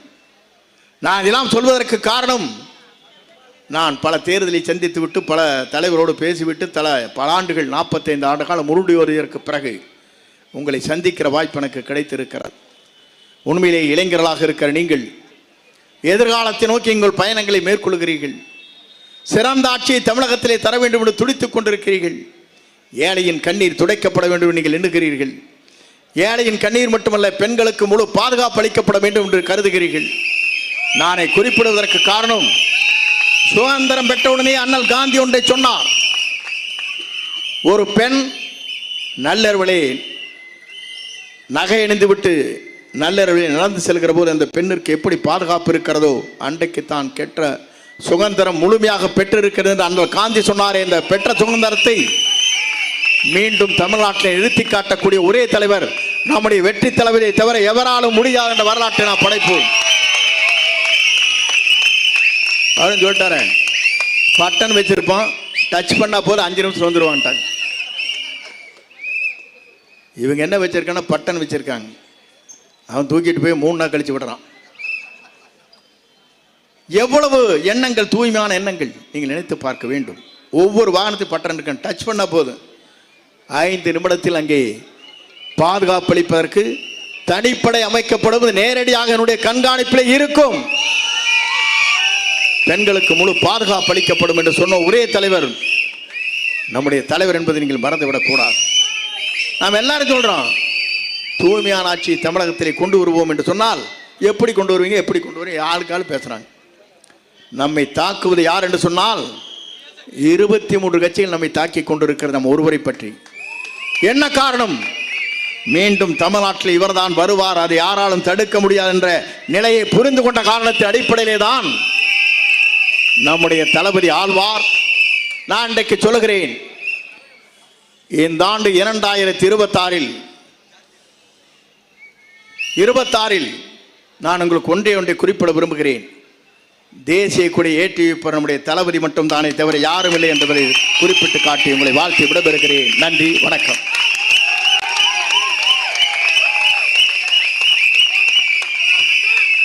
ஐயா, உங்களின் ஒவ்வொரு உரைகளையும், உங்களின் ஒவ்வொரு தெளிவுபடுத்தும் அந்த உரைகளையும் அறிவுரையாக ஏற்று, நீங்கள் பார்த்தது போல எப்படி 1967 அண்ணா என்ற 3 எழுத்து மந்திரம் ஒலித்ததோ, எப்படி 1977 எம்ஜி ராமச்சந்திரன் என்கின்ற ஒரு 3 எழுத்து மந்திரம் பட்டொலி வீசி ஒலித்ததோ, அதே போல வருகிற 2026 சட்டமன்ற தேர்தலில்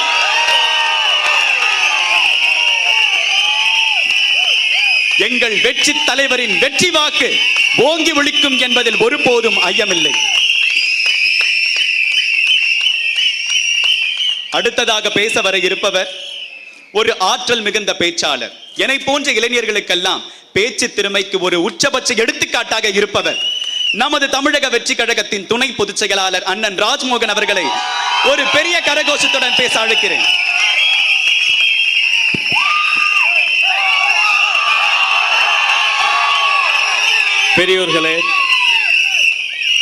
பெரியோர்களே, தாய்மார்களே, நல்லவர்களே, வல்லவர்களே, அண்ணாக்களே, அக்காக்களே, அம்மாக்களே, தங்கைகளே, தம்பிகளே, அவர்களே, இவர்களே, தளபதி நெஞ்சில் குடியிருக்கும் வெற்றி கழக சொந்தங்களே, தமிழுக்கு முதல் வணக்கம், வெற்றி தலைவருக்கு உயிர் வணக்கம், பாசமிகு பொதுச் செயலாளருக்கு பாச வணக்கம், ஆற்றல் மிகு தேர்தல் மேலாண்மை பொதுச் செயலாளர் சகோதரர் ஆதவ் அர்ஜுனாக்கு ஆற்றல் வணக்கம், தலைமை ஒருங்கிணைப்பாளர் அண்ணன் செங்கோட்டையனுக்கு அறிவு வணக்கம், நடமாடும் நற்றமிழ் நயாகரா நாஞ்சில் சம்பத் அண்ணனுக்கு நல்வணக்கம், இதயத்தில் இருந்து பேசிய செனோரா அசோக் அவர்களுக்கு அன்பு வணக்கம், தன் பேரோடு வீரத்தை ஸ்வீகரித்துக் கொண்ட மாவீரன் புரசை VS பாபு அண்ணவர்களுக்கு வீர வணக்கம், இந்த மண்ணை கடகத்தின் கோட்டையாக மாற்றிவிட்ட கழக மாவட்ட செயலாளர் தனிகா அவர்களுக்கு அன்பு வணக்கம், திரும்பிய திசையெல்லாம் பட்டொலி வீசி பறந்து கொண்டிருக்கக்கூடிய TVK தமிழக வெற்றி கழகத்தினுடைய கொடியாக குரலாக இருக்கக்கூடிய தொண்டர்களுக்கு அன்பு வணக்கம். என் பயிற்சி பட்டறையில் பங்கெடுத்து படித்து ஈன்ற பொழுதிலும் பெரிதுவக்கும் தாயை போல இன்று என் முன்னால் அருமையாக பேசி தொகுத்து வழங்குகிற அன்பு தம்பி ஹரி அவர்களுக்கு அன்பு வணக்கம். 45 கேமரா போட்டு நேரலை போட்டாலும் ராஜமோகன் மீது கொண்ட காதல் காரணமாக ஒளிந்திருந்து படம் எடுக்கும் உளவுத்துறைக்கு ஒரு வணக்கம். ஒண்ணு இல்ல, சிஎம் தொகுதினா எப்படி இருக்கணும், சிஎம் தொகுதினா இப்படி இருக்குதுன்றாங்க மக்கள். ஒரு வரியில சொல்லுனா எப்படி இருந்த குளத்தூர் இப்படி ஆயிருச்சேன்னு ஒரு ஆதங்கம். எனக்கு அண்ணனிய மேலாம் வருத்தம். ஏன் முதலமைச்சர் இவ்வளவு குறை சொல்றீங்க? இதே நடுநிலையாளர்கள்லாம் பாருங்க, டிவி எல்லாம் போட்டு பாருங்க, ஒவ்வொரு டிபேட்லயும் அவரே நடுநிலையாளர், அடுத்த டிபேட்ல அரசியல் விமர்சகர், அதுக்கு அடுத்த டிபேட்ல பொருளாதார நிபுணர்.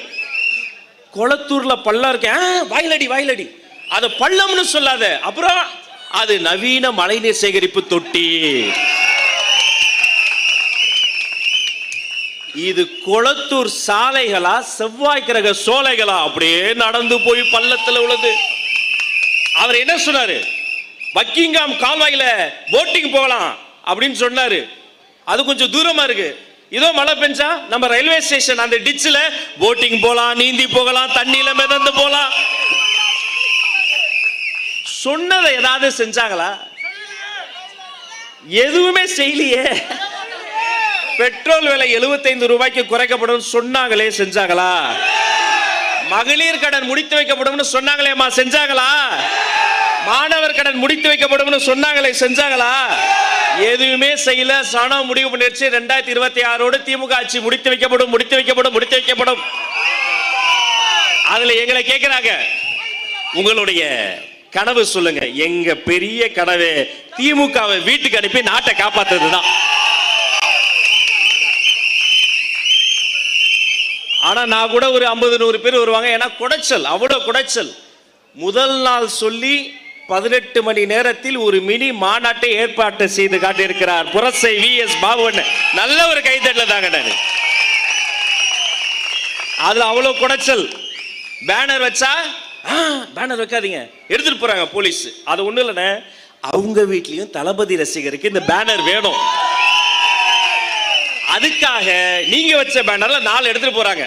நான் என்ன சொல்றேன், அடுத்த வாட்டி இன்னும் 40 பேனர் அடிச்சு போலீஸ் ஸ்டேஷனுக்கு டோர் டெலிவரி பண்ணுங்க. அவர் எம்எல்ஏ வீட்டுக்கு அனுப்புங்க. நம்ம பேனர் எடுத்துட்டு போய் அவங்க வீட்டுக்கு அனுப்புங்க. வர எலெக்ஷனோட அவங்கள வீட்டுக்கே அனுப்புங்க தான் நாங்க சொல்றோம். ஒரு 50 பேர் 100 பேர் இவ்வளவு பிரச்சனைகளை தாண்டி வருவாங்கன்னு பார்த்தா அலைக்கடலனா வந்திருக்காங்க. இந்த கூட்டத்தை பார்க்கும்போது ஜெயிச்சிட்டாரு, ஜெயிச்சிட்டாரு, தளபதி ஜெயிச்சிட்டாரு. வட சென்னை முழுக்க, தமிழ்நாடு முழுக்க தமிழக வெற்றி கழகம் TVK.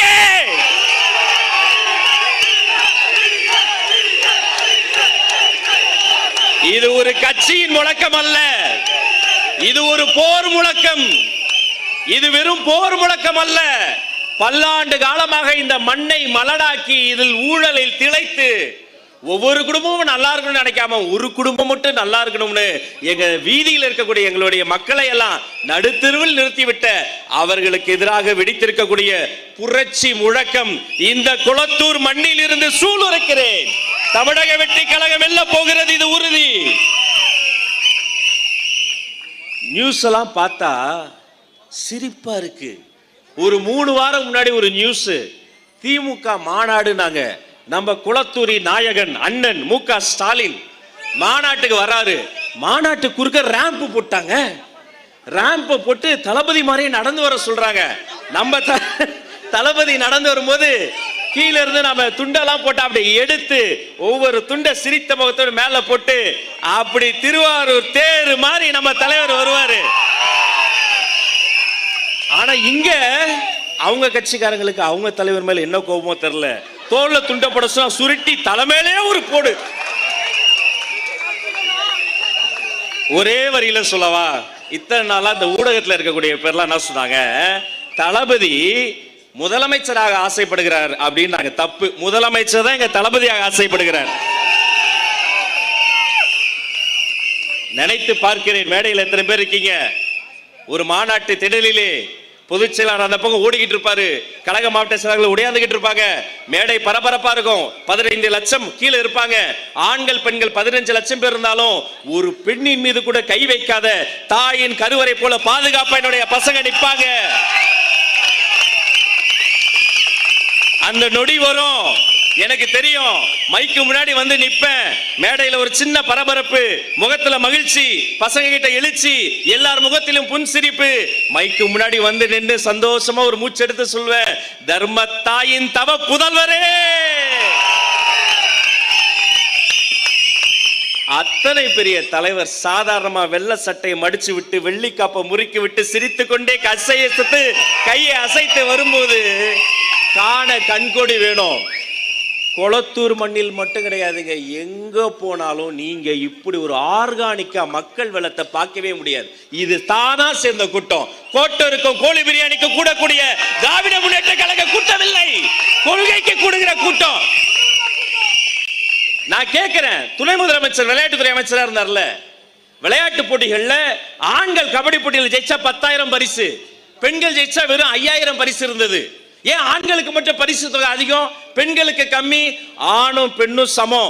ஆண்களுக்கு ஸ்போர்ட்ஸ் பிளேயர்ஸ்க்கு 10,000 பெண்ணுக்கு கொடுக்கணும் மாற்றிய மனிதனின் பெயர் Aadhav Arjuna. Basketball federation இன்னைக்கு மாறி இருக்கு. ஒரு ஊர்ல இருந்து இன்னொரு ஊருக்கு விளையாட போகணும்னா பயணம் செய்வதற்கு பயணச்சீட்டு வாங்கறதுக்கு இல்லாம காசு இல்லாம கஷ்டப்பட்டாங்க.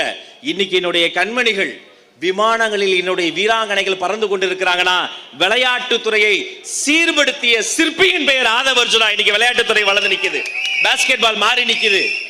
கொடிய கொரோனா காலகட்டத்தில் பிளேயர்ஸ்க்கு மட்டும் இல்ல, ரெஃப்ரிக்கு மட்டும் இல்ல, அங்க இருக்க கோச்சுக்கு மட்டும் இல்ல, அந்த சம்மேளனத்தில் இருந்த அத்தனை பேருக்கும் தன்னுடைய பணத்தில் இருந்து பல மாதங்கள் நிறுத்தாமல் உதவி செய்து கொண்டிருந்த அந்த நல்ல மனசுக்காரர் ஆதவ் அர்ஜுனா அவர்களை இந்த மேடையில் வைத்து ஒரு அரங்கம் நிறைந்த நீங்க கைத்தட்டல தந்தே ஆகணும். இங்க இருக்க ஒவ்வொருத்தரும் அப்படிதான். ஆட்டோ ஓட்டுநர், மூட்டை தூக்கும் தொழிலாளி, ராபிடோல வேலை செய்யக்கூடிய ஒரு இளைஞர், ஒரு சாதாரண ஐடி கம்பெனி வேலை பார்க்கக்கூடிய ஒரு மனிதன், ஆசிரியர், மாணவன், விவசாயி, விஞ்ஞானி, சாமானியர்களின் கூட்டம். இந்த தேர்தல் ஏன் தெரியுமா முக்கியமான தேர்தல்? இது திமுக என்ற பண்ணையார்களுக்கும் தாவேகா என்ற பாமரர்களுக்குமான போர். இந்த தேர்தல் இந்த ஊர்ல இருக்கக்கூடிய ஒவ்வொரு தாய்மாரையும் மேல இருந்து பார்க்கும்போது மகாலட்சுமியே உட்கார்ந்துருக்கிற மாதிரி இருக்கு. அவ்வளோ சந்தோஷம். எவ்வளோ பெண்கள், எவ்வளோ பெண்கள் நிரம்பி வழியுது கூட்டம். இந்த கூட்டம் திமுக கிடைக்காது. ஏன் தெரியுமா? 9 மணி ஆச்சுன்னா மாப்பிள்ள கடையை சாத்து வைங்க, மாப்பிள்ள போயிருவோமா, தலைகீழா நின்று தண்ணி குடிச்சாலும் தண்ணீரில் இருக்கும் மீன் கருவாடாகலாம், கருவாடு ஒருபோதும் மீன் ஆகாது என்பதை நீங்கள் புரிந்து கொள்ள வேண்டும். நேரம் குறைவாக இருக்கிறது. இந்த மேடைக்கு மட்டுமல்ல, தேர்தல் காலத்திற்கும் நாம ஒரே ஒரு விஷயத்தை மனசுல நிறுத்துங்க. தேர்தல் நாளன்று நம்முடைய வாக்காளர்கள் கையில் அந்த தேர்தல் வெற்றி மை வர வேண்டும். அது வர வேண்டும் என்றால் நாம் அத்தனை பேரிடம் ஒரு மை வர வேண்டும். அது ஒற்றுமை, ஒற்றுமை, ஒற்றுமை. ஒன்னா இருப்போம், உசுரா இருப்போம், ஒருத்தருக்கு ஒண்ணு வந்து நிற்போம். அது வரும். ஏன் தெரியுமா? என் தலைவனிடம் இருக்கக்கூடியது நேர்மை, உண்மை, வாய்மை. மனது நிறைந்து உள்ளம் நிறைந்து விடைபெற விருப்பமில்லாமல் விடைபெற்று செல்கிறேன். வெற்றி, வெற்றி, வெற்றி, வெற்றி. தமிழக வெற்றி கழகம் வாழ்க, தலைவர் தளபதி வாழ்க. அவ்வளவுதான். குளத்தூர்லயே அவங்களுக்கு முடிஞ்சு. Over, over, over. நன்றி. சிறப்பு பேச்சாளர்னு சொன்னதுல எந்த சந்தேகமும் இல்லைல்ல. வணக்கத்தையே அவ்வளவு விதமான வணக்கமாக வச்ச எங்களுடைய பேச்சாளருடைய ஆசிரியர் அண்ணன் ராஜ்மோகன் அவர்களுக்கு ஒரு பெரிய கரகோஷத்துடன் ஒரு உற்சாக வரவேற்பு. நீங்கள் சொன்னது போலதான ரசிகர்களை திரையில் ரசிக்க வைத்தது மட்டுமல்லாமல் மக்கள் இயக்கம் என்கிற ஒரு மாபெரும் பணியில் ஈடுபட வைத்தீர்கள். மக்கள் பணியில் ஈடுபட்டிருக்கும் எங்களை போன்ற பாமர மக்கள்களை நீங்கள் அரசியல் மையப்படுத்தி கடைசியில அரசியல்னா என்ன என்பதை பல பல சம்பவங்கள் மூலமாக உணர வைத்த ஒரே தலைவர் நம் தமிழக வெற்றி கழகத்தின் நம் வெற்றி தலைவர் ஒருவர் மட்டுமே. அடுத்ததாக ஒரு சிறப்புரையாற்ற இருப்பவர் நற்சமிழில் தவிழ்பவர், அதாவது நமது தமிழக வெற்றி கழகத்தின் பரப்புரை செயலாளர் அண்ணன் நாஞ்சில் சம்பத் அவர்களை ஒரு பெரிய கரகோஷ உற்சாக வரவேற்புகளுடன் பேச அழைக்கிறேன்.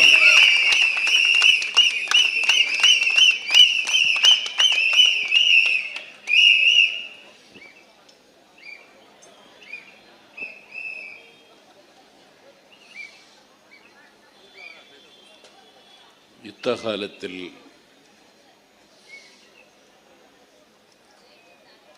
நடைபெற்றுக் கொண்டிருக்கிற பொதுக்கூட்ட நிகழ்விற்கு வடிவம் தந்திருக்கின்ற கொளத்தூர் தொகுதியின் பொறுப்பாளர்,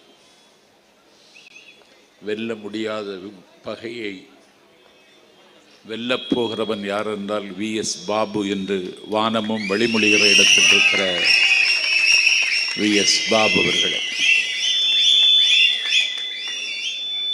யாருக்கும் தெரியாமல் கொளத்தூரில் ஒரு ராஜாங்கமே நடத்தி கொண்டிருக்கிற மாவட்ட செயலாளர் தணிகாச்சலம் அவர்கள்,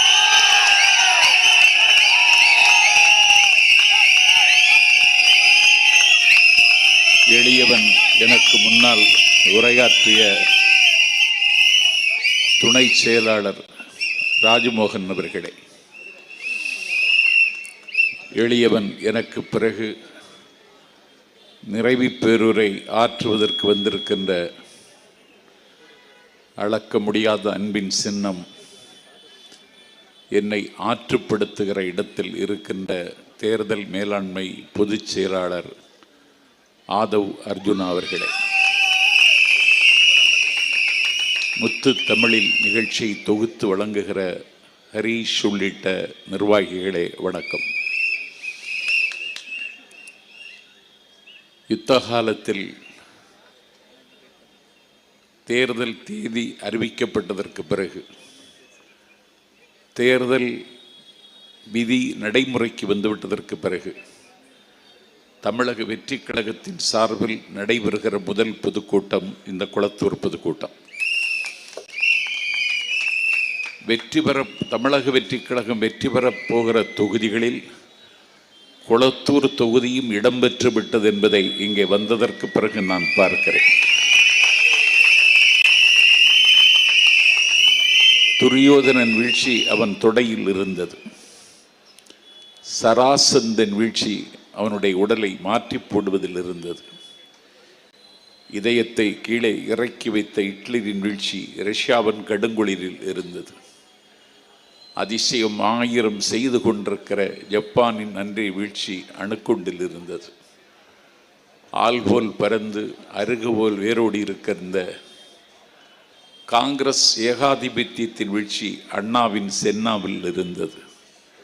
உய்ய வந்த தமிழினத்தை உய்யாது தடுத்து நைய வைத்து ஒரு குடும்ப அரசியலை நடத்தி கொண்டிருக்கிற ஒரு கொள்ளைக்கார கும்பலின் வீழ்ச்சி எங்கள் தளபதி விஜயின் கையில் இருக்கிறது என்று நாடு நம்புகிற நேரத்தில் நான் கொளத்தூரில் உரையாற்ற வந்திருக்கிறேன்.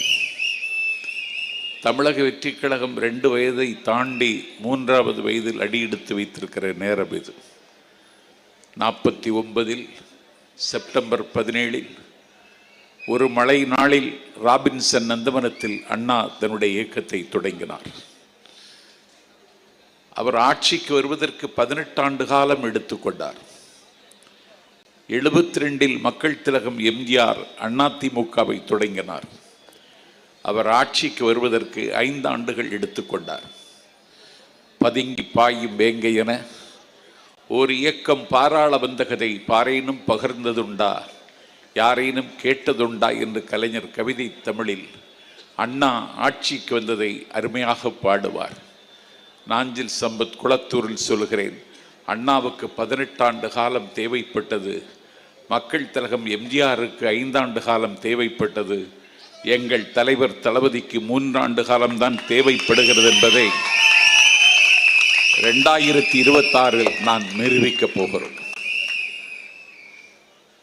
இப்பொழுது ஆட்சி முடிகிற தருணத்தில் மாட்சிமை தேங்கி முதலமைச்சர் அண்ணன் ஸ்டாலின் உங்கள் கனவை சொல்லுங்க என்கிறார். அவர் சாஸ்திரி வீதியில் காலை வாக்கிங் வருகிற பொழுது உங்கள் கனவை சொல்லுங்கள் என்று ஒரு இளைஞனிடத்தில் கேட்டார்.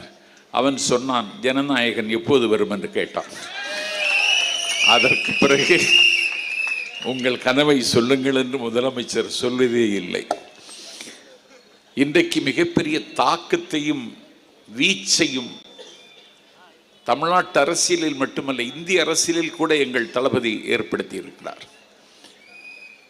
நேற்று முன்தினம் அவர் சிபிஐ விசாரணைக்கு டெல்லி சென்ற பொழுது, இது என்ன ஒரு வெளிநாட்டு அதிபர் வந்திருக்கிறாரா என்று வியந்து பார்க்கிற அளவிற்கு ஆல் ரோட்ஸ் லீட் டெல்லி என்று அவருடைய பட்டண பிரவேசத்தை தொலைக்காட்சியில் பார்த்துதான் பரவசப்பட்டேன்.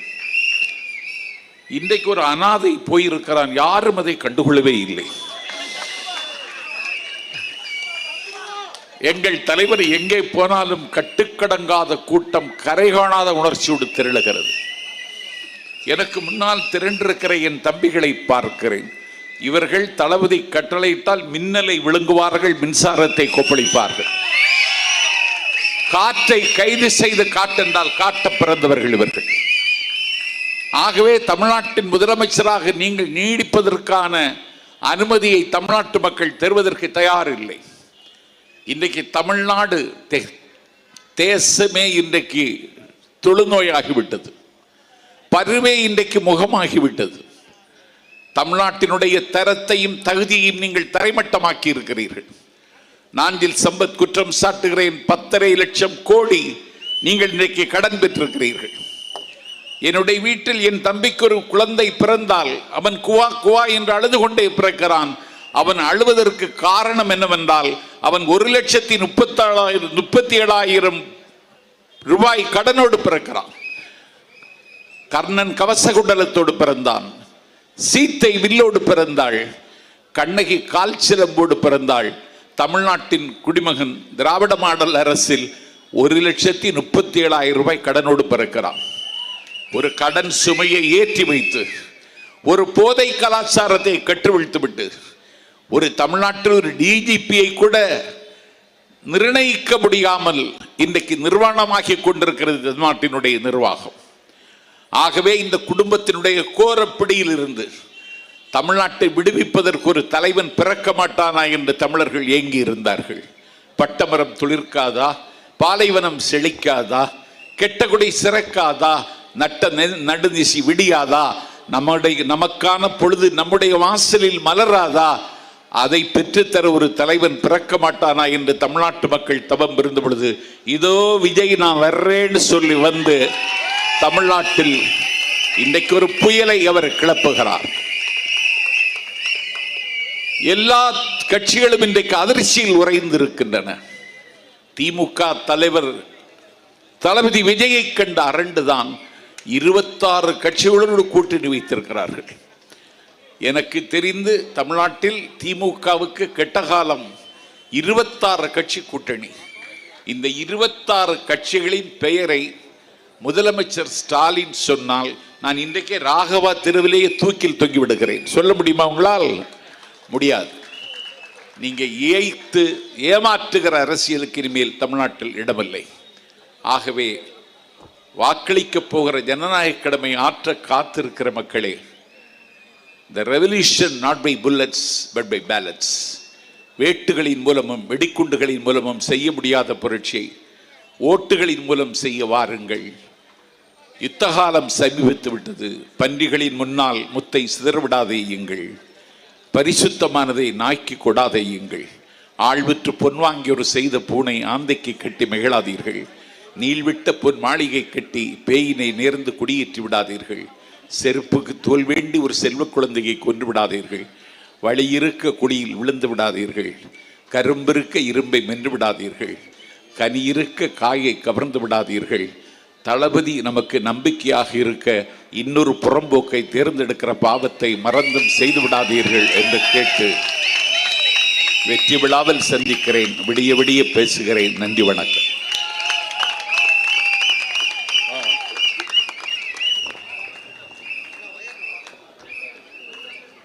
முன்னாடி யாரும் நிக்காதீங்கப்பா, எல்லாம் உட்காருங்கப்பா. சிறப்புரையாற்றியமைக்கு மிக்க நன்றி ஐயா. தேர்தல் பிரச்சார மேலாண்மை பொதுச் செயலாளர் அண்ணன் நாதவர்ஜுனா அவர்களுக்கு VS பாபு அவர்கள் மரியாதை செய்கின்றனர்.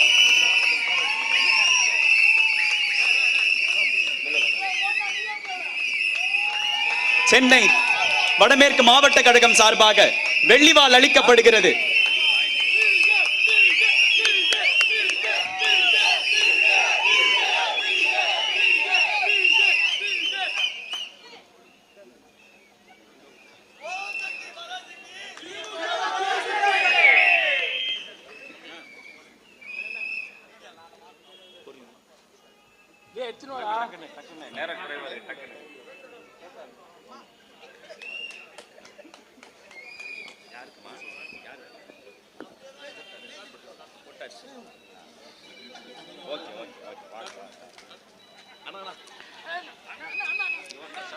இத்துணை நேரமாக, இவ்வளவு நேரமாக எங்கள் அனைவரையினுடைய பேச்சை கேட்டு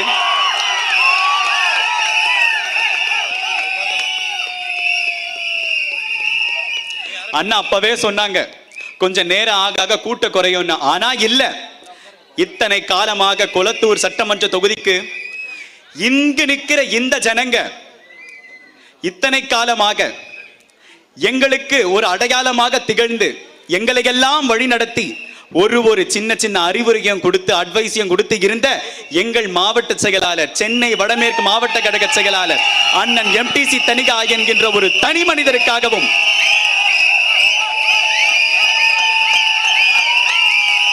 தளபதி என்கின்ற ஒரு மாபெரும் இயக்கத்திற்காகவும் இந்த நிகழ்ச்சியை சிறப்பாக நடத்துகிற அண்ணன் ஐயா VS பாபு அவர்களுக்காக மட்டுமே. இதனைத் தொடர்ந்து அடுத்ததாக பேச இருப்பவர், சொல்ல போனா நிஜமா சொல்ற, அவருக்கு இன்ட்ரோடக்ஷனே தேவையில்லை. ஏன்னு சொல்ற கேளுங்க, அவர் ஒரு வார்த்தை சொன்னா மீடியாக்கள்ல ஒரு வாரம் பிளாஷ் நியூஸாக பரவும். அப்பேற்பட்ட ஒரு சிறப்புரையை வழங்குவதற்காக தேர்தல் பிரச்சார மேலாண்மை பொதுச் செயலாளர் அண்ணன் ஆதவர்ஜுனா அவர்களை ஒரு சிறப்புரையாற்ற ஒரு பெரிய கரகோஷத்துடன் அவர்களை அழைக்கிறேன்.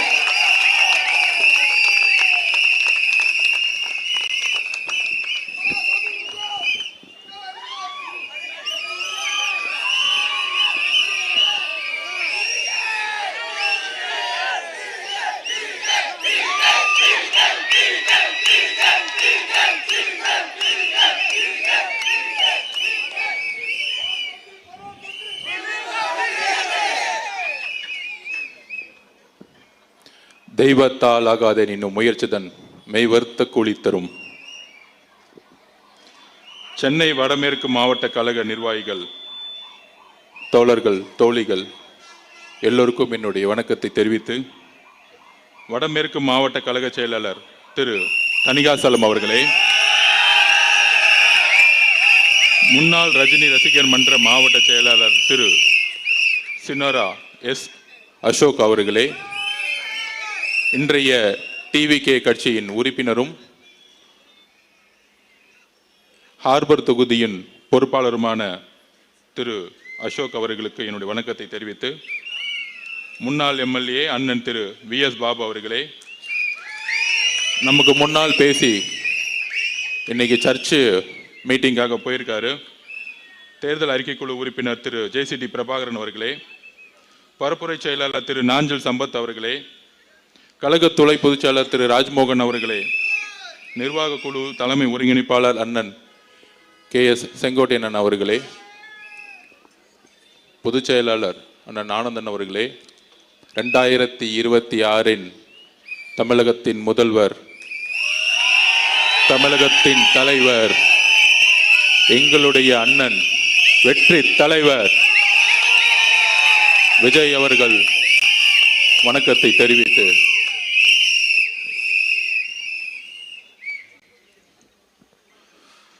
அதாவது CBI என்கொயரி முடிஞ்ச உடனே அந்த CBI என்கொயரிக்கு போகும்போதெல்லாம் இந்த திமுக காரங்களாம் என்ன பண்ணுவாங்கன்னா மீடியாவில் உட்காந்துட்டு டெல்லியில் கூப்பிட்டுட்டாங்க, அழுத்தம் கொடுக்குறாங்க, சிபிஐ மிரட்டுறாங்க அப்படின்னு ஒரு 5 நாள் பிரச்சாரத்தை உருவாக்குவாங்க. நான் உட்பட அண்ணன் நிர்மல்குமார் எல்லாம் போவோம். அண்ணன் உண்மைகளை சொல்லிட்டு வெளியே வரும் பொழுது நியூஸ் ஒன்று வந்துச்சு. தமிழ்நாட்டில் தேர்தல் கமிஷன் நோட்டிஃபிகேஷன் அனௌன்ஸ் பண்ணிட்டாங்க, தேர்தல் அனௌன்ஸ் பண்ணிட்டாங்க. தமிழ்நாடு மட்டும் இல்லை, 5 மாநிலங்களில். அன்னைக்கு 5 மணிக்கு மாடல் கோட் ஸ்டார்ட் ஆயிடுச்சு. மாடல் கோட் ஸ்டார்ட் ஆயிடுச்சுன்னு என்ன தெரியுமா அர்த்தம்? தெரியுமா உங்களுக்கு? அதாவது பிரச்சாரத்தை எந்த தலைவர் எங்க வேணா ஸ்டார்ட் பண்ணலாம். அப்புறம் 4.25 வருஷம் இல்லை, 4 வருஷம் 11 மாசம் பொம்மை முதல்வரா திரு மு.க. ஸ்டாலின் அவர்கள் இருந்தார். இன்னைக்கு உண்மையாலே பொம்மை முதல்வர் அவர். ஏன்னா மாடல் கோடு வந்துருச்சு. முதல்வர்னு சொல்லலாம், ஆனா பேனா எடுத்து சைன் பண்ண முடியாது. அதுக்கு முன்னாடி சைன் போட்டாங்க, அவர் மருமகனும் மகனும் சைன் போட்டுட்டு இருந்தாங்க. அதனால தான் பொம்மை முதல்வர்னு சொல்லுவோம். என்ன, அது ஒரு குடும்ப ஆட்சி. குடும்ப ஆட்சியோட நோக்கம் என்னன்னா, ஸ்டாலின் சார் டாக்ஸ் எல்லா இடத்துலையும் 30% கமிஷன் அடிச்சு கரப்ஷன் பண்றது மட்டும்தான். அப்போ அந்த சிபிஐ என்கொயரி முடிஞ்ச உடனே வெளியே வரும்போது நான் பின்னாடி தான் உக்காந்துட்டு இருந்தேன். எல்லாத்துக்கும் பதில் சொல்லணும்ல, நம்ம தலைவர் நிறைய பேச மாட்டார். அப்படி சிபிஐக்குள்ள ஃப்ரெண்ட்ஸில் உக்காந்துட்டு வெளியே ஒரு 2000 பேர் நிற்கிறாங்க. எங்கிருந்து வந்தாங்கன்னு தெரியல, டெல்லியில் உட்காந்துட்டு இருக்காங்க.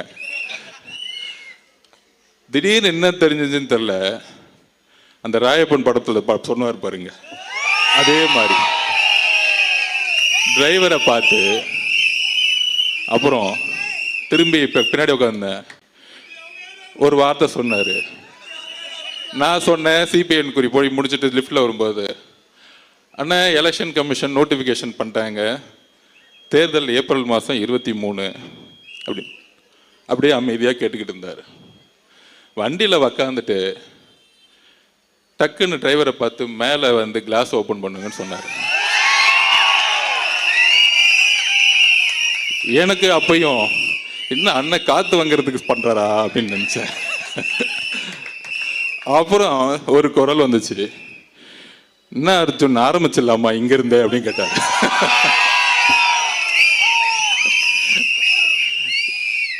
அப்பதான் புரிஞ்சேன், இந்த ஒரு வாரமா திமுக காதருங்க ஒரு நெரேட்டிவ் செட் பண்ணாங்களே, CBI office CBI office CBI ஆபீஸ்ன்னு.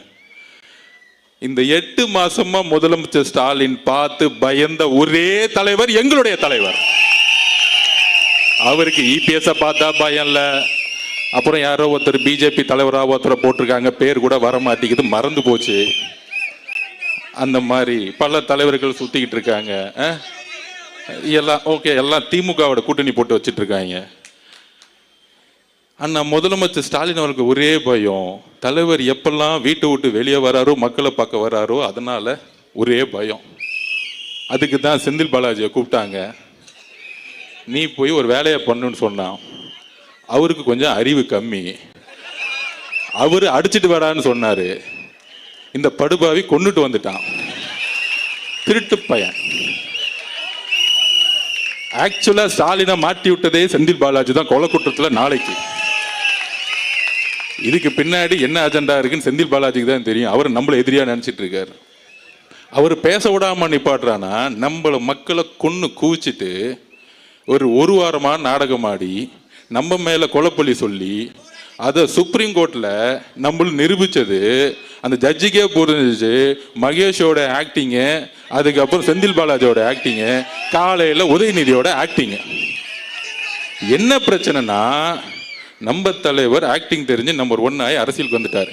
இவங்களுக்கு ஆக்டிங்கும் தெரியல, அரசியலும் தெரியல, என்ன பண்ணணும் தெரியல. இதுதான் பிரச்சனை. ஏதாவது ஒண்ணுல எக்ஸ்பர்ட்டா இருந்தா பரவாயில்ல, எதுலையுமே இல்லை. மூளையில என்ன இருக்குன்னு தெரியல, பிறக்கும் போதே களிமண் மட்டும்தான் பெற்று வச்சிருக்காங்கன்னு தெரியல. சரி, அதை விடுங்க, நம்ம அந்த விமர்சனக்குள்ள போக வேணாம். நம்ம ஏதாவது ஒரு வார்த்தை சொன்னா அது 100 வார்த்தை ஆக்கி டிபேட் ஆக்கிட்டு இருக்காங்க. அப்ப இந்த கொலையை செஞ்ச பிறகு நம்ம மேல கொலைப்பள்ளி சொல்லி இன்னைக்கு பாருங்க நம்ம அண்ணன் செந்தில் பாலாஜி அண்ணன் என்கொயரி போயிருக்காரு. உங்க மேல கொலைப்பள்ளி இருக்குன்னு டவுட் வந்தனால தான் ஏன் உங்களை கூப்பிட்டு என்கொயரி பண்ணிட்டு இருக்காங்க. இவ்வளவுதான் சிம்பிள். அப்ப போலீஸும் அவங்க கிட்ட இருக்கு, ஜட்ஜு அவங்க கிட்ட இருக்கிறாரு. 1 நம்பர் கமிஷன் போட்ட ஜட்ஜு அவங்க இப்படிலாம் ஏமாத்தி நம்ம மேல கொலைப்பள்ளி சொன்னாங்க. போட்டு நம்ம மேல ஒரு SOP போட்டாங்க, Stalin procedure code. Stalin SOP போட்டு முடிச்சிட்டான், ஸ்டாலின் ஆப்ரேட்டிங் ப்ரொசீஜர். அப்போ அதை போட்டுட்டு என்ன பண்ணாங்க, தமிழக வெற்றி கழகத்துக்கு மட்டும்தான் கூட்டம் வரும். உடனே சொல்றாங்க அது என்ன தமிழக வெற்றி கழகம் மட்டும் கூட்டத்தை கண்ட்ரோல் பண்ண முடியல அப்படின்னு ஒரு பிரச்சாரமா. யாரு கூட இருக்கக்கூடிய வித்வான்கள் நல்லா வித்வானம் பண்ணுவாங்க, காசை வாங்கிட்டு டக்க டக்க டக்க டக்க டக்குன்னு அடிச்சுட்டே இருப்பாங்க. டிவியில் வைக்காது, இதுதான் டிபேட்டே. ஆனா மக்கள் 5% எவரும் நியூஸ் சேனல் பார்க்கறதே கிடையாது. திமுக காரங்க மட்டும் பார்த்து பார்த்து பார்த்து ஆஹா சூப்பர்ப்பா நல்லா பேசுறாருப்பான்னு நல்ல காசை கொடுத்து வாங்கி என்ஜாய் பண்ணிட்டு இருப்பான். அப்ப இந்த கொலைப்பள்ளியை சுமத்துனாங்க, SOP போட்டாங்க. நம்ம கிட்ட என்ன கூட்டத்தை கட்டுக்கடங்காத கூட்டத்தை கண்ட்ரோல் பண்ண முடியல. இப்ப ஒரு திருச்சியில மாநாடு பண்ணாங்களே, பெரிய மாநாடு. அந்த மாநாடு பேர் என்ன தெரியுங்களா? வேவ் ஸ்டாலினா. அதுவும் நம்மளை பார்த்து காப்பி. வேவ்னா என்ன தெரியுங்களா? மக்கள் கூட்டம் அலையலையா வருது. எல்லாம் 300 ரூபா கூட்டிட்டு வந்து பஸ் டிரான்ஸ்போர்ட்ல உட்கார வைக்கல. எங்கேயா வேவ் வரப்போகுது உங்களுக்கு? 22 கட்சி கூட்டணி வச்ச உங்களுக்கு மக்களே வரலன்னா அந்த கூட்டணி கட்சிகள் தவிர எவனும் கட்சி தலைவர்கள் தவிர யாரும் ஓட்டு போட போறது இல்லை. இதுதான் அரசியல், இதுதான் தேர்தல் அரசியல். மக்கள் உங்கள் மேல நம்பிக்கை இருந்த பிறகு கூட்டணி கட்சியில் இருக்கக்கூடிய தொண்டர்கள் எப்பயும் உங்க மேல வந்து நம்பிக்கை இழந்துட்டாங்க. சரி, அப்படிலாம் இருக்கும் பொழுது நம்ம என்ன பண்ணோம் அப்படின்னா, கூட்டம்லாம் இவங்களுக்கு வராது, மக்கள் தோணிச்சிட்டாங்க. அப்போ என் மேலே இப்போ வந்து ஒரு விமர்சனம் வருது. அந்த விமர்சனத்துக்கு ஜனநாயக பூர்வமாக பதில் சொல்லக்கூடிய இடத்துல இருக்கும். நம்ம ஒன்றும் பிறப்பால் முதலமைச்சர் ஆகிறோம் இல்லையே, பிறப்பால் துணை முதலமைச்சர் ஆகிறோம் இல்லையே, என்ன கேள்வி கேட்டால் நீ கேள்வி கேட்பியா அப்படின்னு முடக்கக்கூடிய இடத்துல நம்ம இல்லை. நம்ம ஒரு சாமானிய கட்சி, இன்றைக்கும் ஒரு சாமானியனாக நம்ம இருந்துகிட்டு இருக்கோம். அதிகாரத்தில் இருந்து இன்றைக்கும் பேசுறதில்லை. ஆனால் எங்க ஆதிக்கம் இருக்கிறதோ அங்கு முதல் குரல் டிவிக்கு இழந்து ஒழிக்கும். இதுதான் எங்களுடைய கட்சி. அப்படி சிபிஐல என்கொயரி முடிஞ்ச உடனே பிரச்சாரத்தை அப்படி மேலே எந்திரிச்சார். டைவர்ட் ஆயிட்டேன்னு நினைக்கிறேன். இதுதான் நம்ம பிரச்சனை. அவ்வளோ கோவம் உள்ள இருக்கு. அப்போ மேலே எந்திரிச்சாரு. அப்படி எந்திரிச்சு மேலே நின்று ஆரம்பிக்கலாமான்னு கேட்டாரு. அப்படி மேலே எந்திரிச்சு என்ன பண்ணாருன்னா சிபிஐ ஆபீஸ்குள்ள இருந்தே மேலே எந்திரிக்கிறாரு. அண்ணனுக்கு தைரியம் இருக்கு, அது வேற மாதிரி தெரியும்.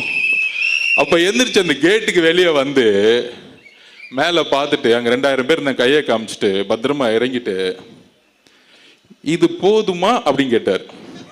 இது போதும்னு அப்படின்னு நானும் சொன்னேன். அப்ப இன்னுமேட்டு இந்த SOP இதெல்லாம் கிடையாது இல்ல அப்படின்னு கேட்டாரு. எங்க வேணா போலான்னு தேர்தல் கமிஷனோட ரூல்ஸ்ல எல்லா தலைவரும் எந்த ரோட்டுக்கு வேணா போலன்னு. இன்னுமேட்டு ஒவ்வொரு நொடியும் நான் மக்கள் கிட்ட இருக்கணும், வேலையை ஆரம்பிங்கன்னு சொல்லிட்டார். கூடி சீக்கிரத்துல உண்மையான ஆலையை தமிழகம் முழுவதும் இருக்க நெடுஞ்சாலைகளை நீங்க பாப்பீங்க. மக்களுடைய கூட்டத்தை நீங்க பாப்பீங்க அவருடைய வருகையை நோக்கி வரும் பொழுது. அதுதான் பயம். சரி, டெல்லியில பிரச்சாரத்தை அண்ணன் ஆரம்பிச்சிட்டாரு. அடுத்தது மாடல் கோடு வந்துருச்சு. எங்க முதல் கூட்டத்தை போடலான்னு யோசிச்சோம். இந்த தீய சக்திக்கு முதல் காரணம் யாரு? இந்த கொடுமையான ஆட்சிக்கு முதல் காரணம் யாரு? இந்த 4.5 வருஷம் எதுவுமே செய்யாம நாடகம் ஆடி டிராமா பண்ணது யாரு? இந்த டிராமா கம்பெனியை ஒழிக்கணும்னா கொளத்தூர்ல இருந்தா முதல்ல ஆரம்பிக்கணும்.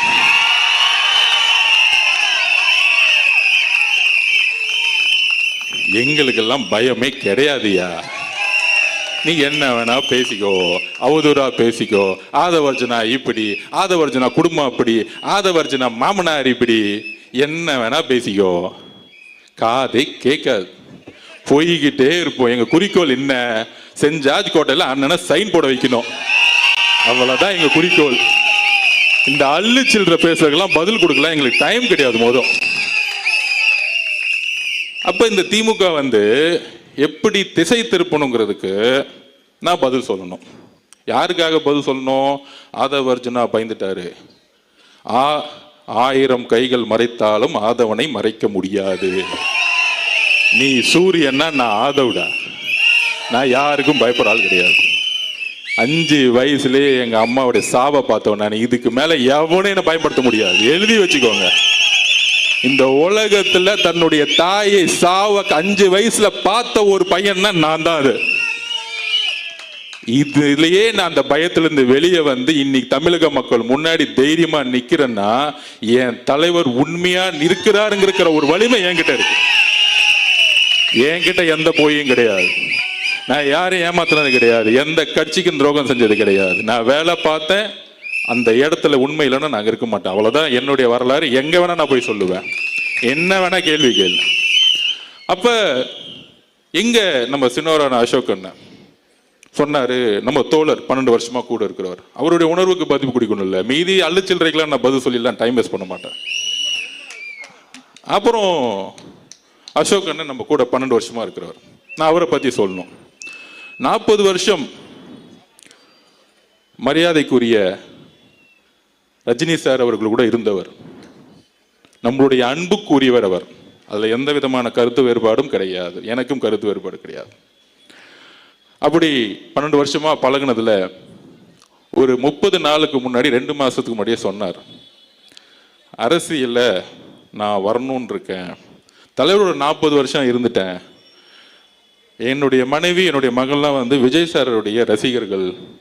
டிவிக்கு கட்சியில் நான் சேர்ந்தா நல்லா இருக்குமா?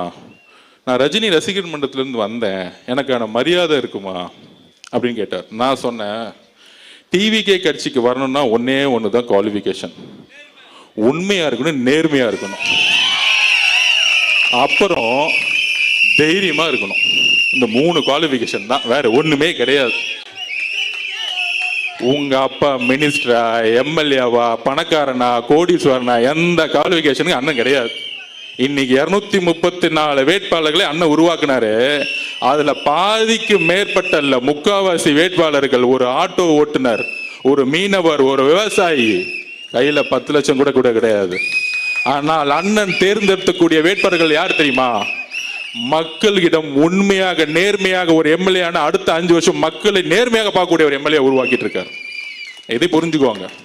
எடுத்தோடனே உங்களை மாதிரி 50 கோடி இருக்குமா, 1000 கோடி செலவு பண்ண முடியுமாலாம் அவர் கேட்க மாட்டார்.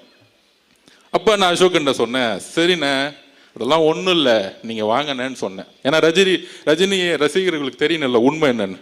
இந்த சூழ்ச்சியில் இப்ப நடுவில் பண்ணது யாருன்னு சொல்றேன், எக்ஸாம்பிளே சொல்றேன். அப்ப தலைவரை பார்க்க போறார் அசோக் அண்ணன். அசோக் ஒரு 5 பேர் அன்னைக்கு சேர்ந்தாங்க. நம்ம தனபால் சார் பையன்லாம் இருக்கார் பாருங்க, பழைய ஸ்பீக்கர், அவருடைய பையன்லாம் சேர்ந்தாரு. 4 பேரை பேசி முடிச்சாங்க. லாஸ்ட்ல தான் அண்ணன் போனார். என்னடா 40 நிமிஷமா பேசிக்கிட்டே இருக்காரு அவரும் ஒரு பையனும், என்னடா வெளியே வரவே மாட்டேங்கிறாரு அப்படின்னு. திடீர்னு கதவை திறந்து நான் பார்க்குறேன், 3 பேரும் பயங்கரமா சிரிச்சுக்கிட்டு இருக்காங்க. யாரு? நம்ம தலைவர் விஜய் சாரும் அசோக் சாரும் பையனும் சிரிச்சுக்கிட்டே இருக்கிறாங்க. ஆமா. அப்ப என்னடா அது பயங்கரமா சிரிச்சிருக்காங்க. அப்போ சரி டிஸ்டர்ப் பண்ணோன்னு வெளியே வந்துட்டேன். வந்த பிறகு அசோக் சார்கிட்ட கேட்டேன், என்ன அப்படி பேசிட்டு இருக்கீங்க அப்படின்னு. நம்ம தலைவரை பத்தி தெரிஞ்சுக்கணும். அப்ப அவர்கிட்ட கேட்டிருக்காரு, நான் 40 வருஷம் தலைவர் ரஜினி சார்கிட்ட இருந்துட்டு வந்துட்டேன், என்னை உங்களோட அக்செப்ட் பண்ணுவீங்களான்னு கேட்டார். அப்புறம் இன்னொன்று சொன்னார், டிசம்பர் 12ஆம் தேதி ஆனா நியூஸ் பேப்பரில் நான் விளம்பரம் கொடுப்பேன், நான் அவரை போய் பார்ப்பேன், அதெல்லாம் உங்களுக்கு பிரச்சனையான்னு கேட்கும் பொழுது, உங்களுக்கு தலைவர் எப்படியோ அதே மாதிரி நான் சினிமாவில் இருக்கும்போது எனக்கும் ஒரு தலைவர்னு சொன்ன மனிதர் எங்களுடைய தலைவர். நீங்க போய் சிறப்பா செயல்படுங்க, உங்களுக்கு என்ன வேணும்னு கேட்டார். அப்ப அசோக் சார் சொன்னாரு, நான் ஹார்பர் தொகுதியில் போய் வேலை பார்க்குறேன். யாரு? அண்ணன் பாருங்க, சேகர் பாபு தொகுதியில் போய் வேலை பார்க்குறேன். உடனே அப்ப சொன்னாரு, தாராளமா போய் வேலை பாருங்க அப்படின்னு கூப்பிட்டு, அவருக்கு என்ன வேணுமோ பண்ணி கொடுங்க, கட்சியில அவருக்கு என்ன பொறுப்பு கொடுக்கணுமோ கொடுத்துருங்க, அப்படின்னு சொன்ன தலைவர் எங்களுடைய தலைவர். இதெல்லாம் தெரிஞ்சுக்கணும். ரஜினி ரசிகர் மன்றத்திலிருந்து வந்தவருக்கு கட்சியில பொறுப்பையும் கொடுத்து அவருக்கான அங்கீகாரம் கொடுத்து மேடை ஏற்றிய ஒரே கட்சி நம்மளுடைய தமிழக வெற்றி கழகம். அப்ப நம்மளை டைவர்ட்லாம் எப்படி பண்ணுவாங்க, எப்படி ஃபோக்கஸ் பண்ணுவாங்க? அதுக்கு தான் சென்னையில் நடந்த ஆர்ப்பாட்டத்தை பத்தி பேசிட்டு இருந்தேன். அந்த ஆர்ப்பாட்டத்தில் என்ன நடந்துச்சு? இது தலைவர் ரஜினி சார் அவர்களுக்கே தெரியும். அதை நான் எக்ஸ்பிளைன் பண்ண முடியல. என்ன எக்ஸ்பிளைன் பண்ணல? அன்னைக்கு 30 நிமிஷத்துக்கு மேலே பேசிட்டு இருந்தேன். காவல்துறை நிப்பாட்டினாங்க. அதை டீட்டெயிலாக நம்ம எக்ஸ்பிளைன் பண்ணோம்ல. அப்போ டீட்டெயிலாக என்ன எக்ஸ்பிளைன் பண்ணோம்னா, இந்த பிரச்சனையை பற்றி எக்ஸ்பிளைன் பண்ணல. இந்த 5 வருஷமா என்னை கடுமையாக திட்டுறாங்களா, அதை பற்றி இல்லை. இந்த ஒரு வாரமா கடுமையான மன வலியில தலைவர் இருக்கிறாரு, நானும் இருக்கிறேன், இங்க இருக்கக்கூடிய பல்வேறு நிர்வாகிகள் இருக்காங்க, தமிழ்நாடே இருக்கு. அது என்னது? அன்னைக்கு ஆர்ப்பாட்டம் தமிழ்நாட்டிலே முதல் முறையாக தமிழகம் முழுவதும் உருவாக்கிய கட்சி நம்மளோட கட்சி. அந்த ஆர்ப்பாட்டம் எதற்கு? சட்டம் ஒழுங்கு பாதுகாப்பு. அதுல என்ன பிரச்சனை? தூத்துக்குடியில இந்த ஊடகங்களையும் ஒட்டுமொத்த தமிழக மக்களையும் எல்லோரையும் நான் கேட்டுக்கிறேன், வலியோடு கேட்குறேன். தூத்துக்குடியில் ஒரு 12th ஸ்டாண்டர்ட் 12ஆம் கிளாஸ் படிக்கக்கூடிய மாணவி, 15 வயசு கூட ஆகல, டெல்லியில் நிர்பயா பாதிக்கப்பட்டார், கற்பழிக்கப்பட்டார், கொல்லப்பட்டார், இந்தியாவே கொதித்து இருந்துச்சு. இந்த பிரச்சனையை திசை திருப்பதுக்கு தான் இவ்வளோ பெரிய நாடகம் 5 நாளாக ஓடிக்கிட்டு இருக்கு. இதை சோசியல் மீடியா வாரியர்ஸும் புரிஞ்சுக்கணும், தமிழக மக்களும் புரிஞ்சுக்கணும். இந்த அவதூறான பிரச்சாரம் எனக்கு எதிராக ஏன் உருவாக்கப்பட்டது அப்படின்னா, இந்த தூத்துக்குடியோடைய மரணம் கொடூரமானது. அன்னைக்கு முதல் முறையாக தமிழக வெற்றி கழகம் தான் இதை உறுதியா சொன்னோம். தூத்துக்குடியில ஏற்பட்ட மரணம் எப்படிப்பட்டது? 6 மணிக்கு அடுத்த நாளே நான் தூத்துக்குடி போயிட்டேன், வீட்டுக்குள்ள போயிட்டேன். அப்ப அந்த அம்மா சொல்றாங்க, பக்கத்தில் உங்கள் அத்தைக்கு கோவம் வருது, நம்ம மேலேயும் டக்குன்னு கோவப்படுறாங்க. நான் 5 நிமிஷம் பேசி முடிச்சோன்னு அமைதியாக உட்காந்தாங்க. அப்போ அவங்க உறுதியாக சொல்கிறாங்க, என்னன்னா சொல்ல முடியல, வார்த்தைகள் வரல. அவங்க அம்மா சொல்கிறாங்க, என் பொண்ணு 6 மணிக்கு கழிவறை போகிறதுக்கு வீட்டை விட்டு வெளியே போனாங்க. அங்கேருந்து 50 மீட்டர் கூட கிடையாது. 7 மணி ஆச்சு, 7:30 மணி ஆச்சு, காணோம். காவல்துறை கிட்ட போகிறோம், போலீஸ் ஸ்டேஷனில், திருப்பியும் காணோம். சார், காவல்துறை கிட்ட போகும்போது திருப்பியும் முடியாதனால நாங்கள் தேடி தேடி பார்க்குறோம், ஊர் மக்கள் ஃபுல்லாக தேடி பார்க்குறோம். அடுத்த நாள் 2:30 மணிக்கு கண்டுபிடிச்சிருக்காங்க அந்த குழந்தையோட உடலை. அந்த குழந்தையோடைய உடல்ல ஒட்டு துணி கிடையாது, கற்பழிக்கப்பட்ட பெண். இன்னும் 6 நாள் ஆச்சு, இன்னும் போலீஸ் கண்டுபிடிக்க முடியல. அக்கா கனிமொழி அக்கா போனாங்க, ஆனா ஊருக்குள்ள உடலை. உடனே கனிமொழி அக்கா மேல ஒரு மீடியா அவங்கள உள்ள உடலுன்னு பெருசா சொன்னாங்க. நான் கேட்கிறேன், எங்கு முதலமைச்சர் ஏன் அந்த இடத்துக்கு போல? ஏன் தூத்துக்குடிக்கு அந்த பெண்ணுடைய வீட்டுக்கு போல? இதனால்தான் நான் கோவப்பட்டு முட்டாள் முதலமைச்சர்னு சொன்னேன். அவர் மேல அவதூறு பரப்புறதுக்காக இல்லை, அவரை குற்றம் சொல்ல வேண்டதுக்காக கிடையாது. ஒரு வழி, என்னுடைய வீட்டில் என் தங்கைக்கு இந்த உணர்வு ஏற்பட்டால் ஒரு அண்ணனாக என்ன கோவமோ அந்த கோபம் எனக்கு உண்மையில ஏற்பட்டது. அன்னைக்கு என்னுடைய பேச்சு கோபத்தில் வந்த வெளிப்பாடு, என்னுடைய உணர்விலிருந்து ஏற்பட்ட வெளிப்பாடு. அதனாலதான் அடுத்த நாளே 9 மணிக்கு நான் கிளம்பி தூத்துக்குடிக்கு போனேன். அதை கேட்கும் பொழுது இது அரசியல் அல்ல, நாம் எங்க வாழ்ந்துகிட்டு இருக்கோம், என்ன அரசியலை உருவாக்கிட்டு இருக்கோம். அக்கா கனிமொழியை திட்டுவாங்க, ஏன் ஒரு பெண்ணு தான் அந்த இடத்துக்கு போகணுமா? என்னோட சொந்த தங்கையா இருந்தா ஒரு ஆண் போக கூடாதா? எங்கே போனார் முதலமைச்சர் மு.க. ஸ்டாலின் அவர்கள்? அதுக்கு மேல என்ன வேலை இருக்கு உங்களுக்கு? எங்கே போனார் துணை முதலமைச்சர் உதயநிதி அவர்கள்? இதுக்கு மேல என்ன வேலை இருக்கு உங்களுக்கு? ஒரு பெண் மானங்கப்படுத்தப்பட்டு, ஒரு பெண் ஒட்டு துணி இல்லாம தூக்கி எரிஞ்சு, ஒரு ஊரே அன்னைக்கு 2.5 மணி நேரம் தேடி, ஒரு காவல்துறை கூட 18 மணி நேரம் அந்த ஊருக்குள்ளே போவாம, ஒரு கலெக்டர் போவாம, ஒரு எம்எல்ஏ போகாம, ஒரு கவுன்சிலர் போவாம, திமுகவுடைய அமைச்சர்கள் போவாம, முதலமைச்சரும் போல, துணை முதலமைச்சர் உதயநிதியும் போல. ஆனால் அன்னைக்கு நான் பேசிய ஒரு வார்த்தையை எடுத்துக்கிட்டு இந்த ஒரு வாரம் ஆதவர்ஜினாவை திட்டக்கூடிய இந்த திமுகவும் திமுகவுடைய ஊடகங்களும் மிகப்பெரிய அவமானப்படுத்தக்கூடியவர்கள். ஆதவ அர்ஜுனா இதுக்கு வெட்கப்பட வேண்டியதில்லை. நான் எதற்கும் தைரியமானவன், எதற்கும் பயப்படாதவன்.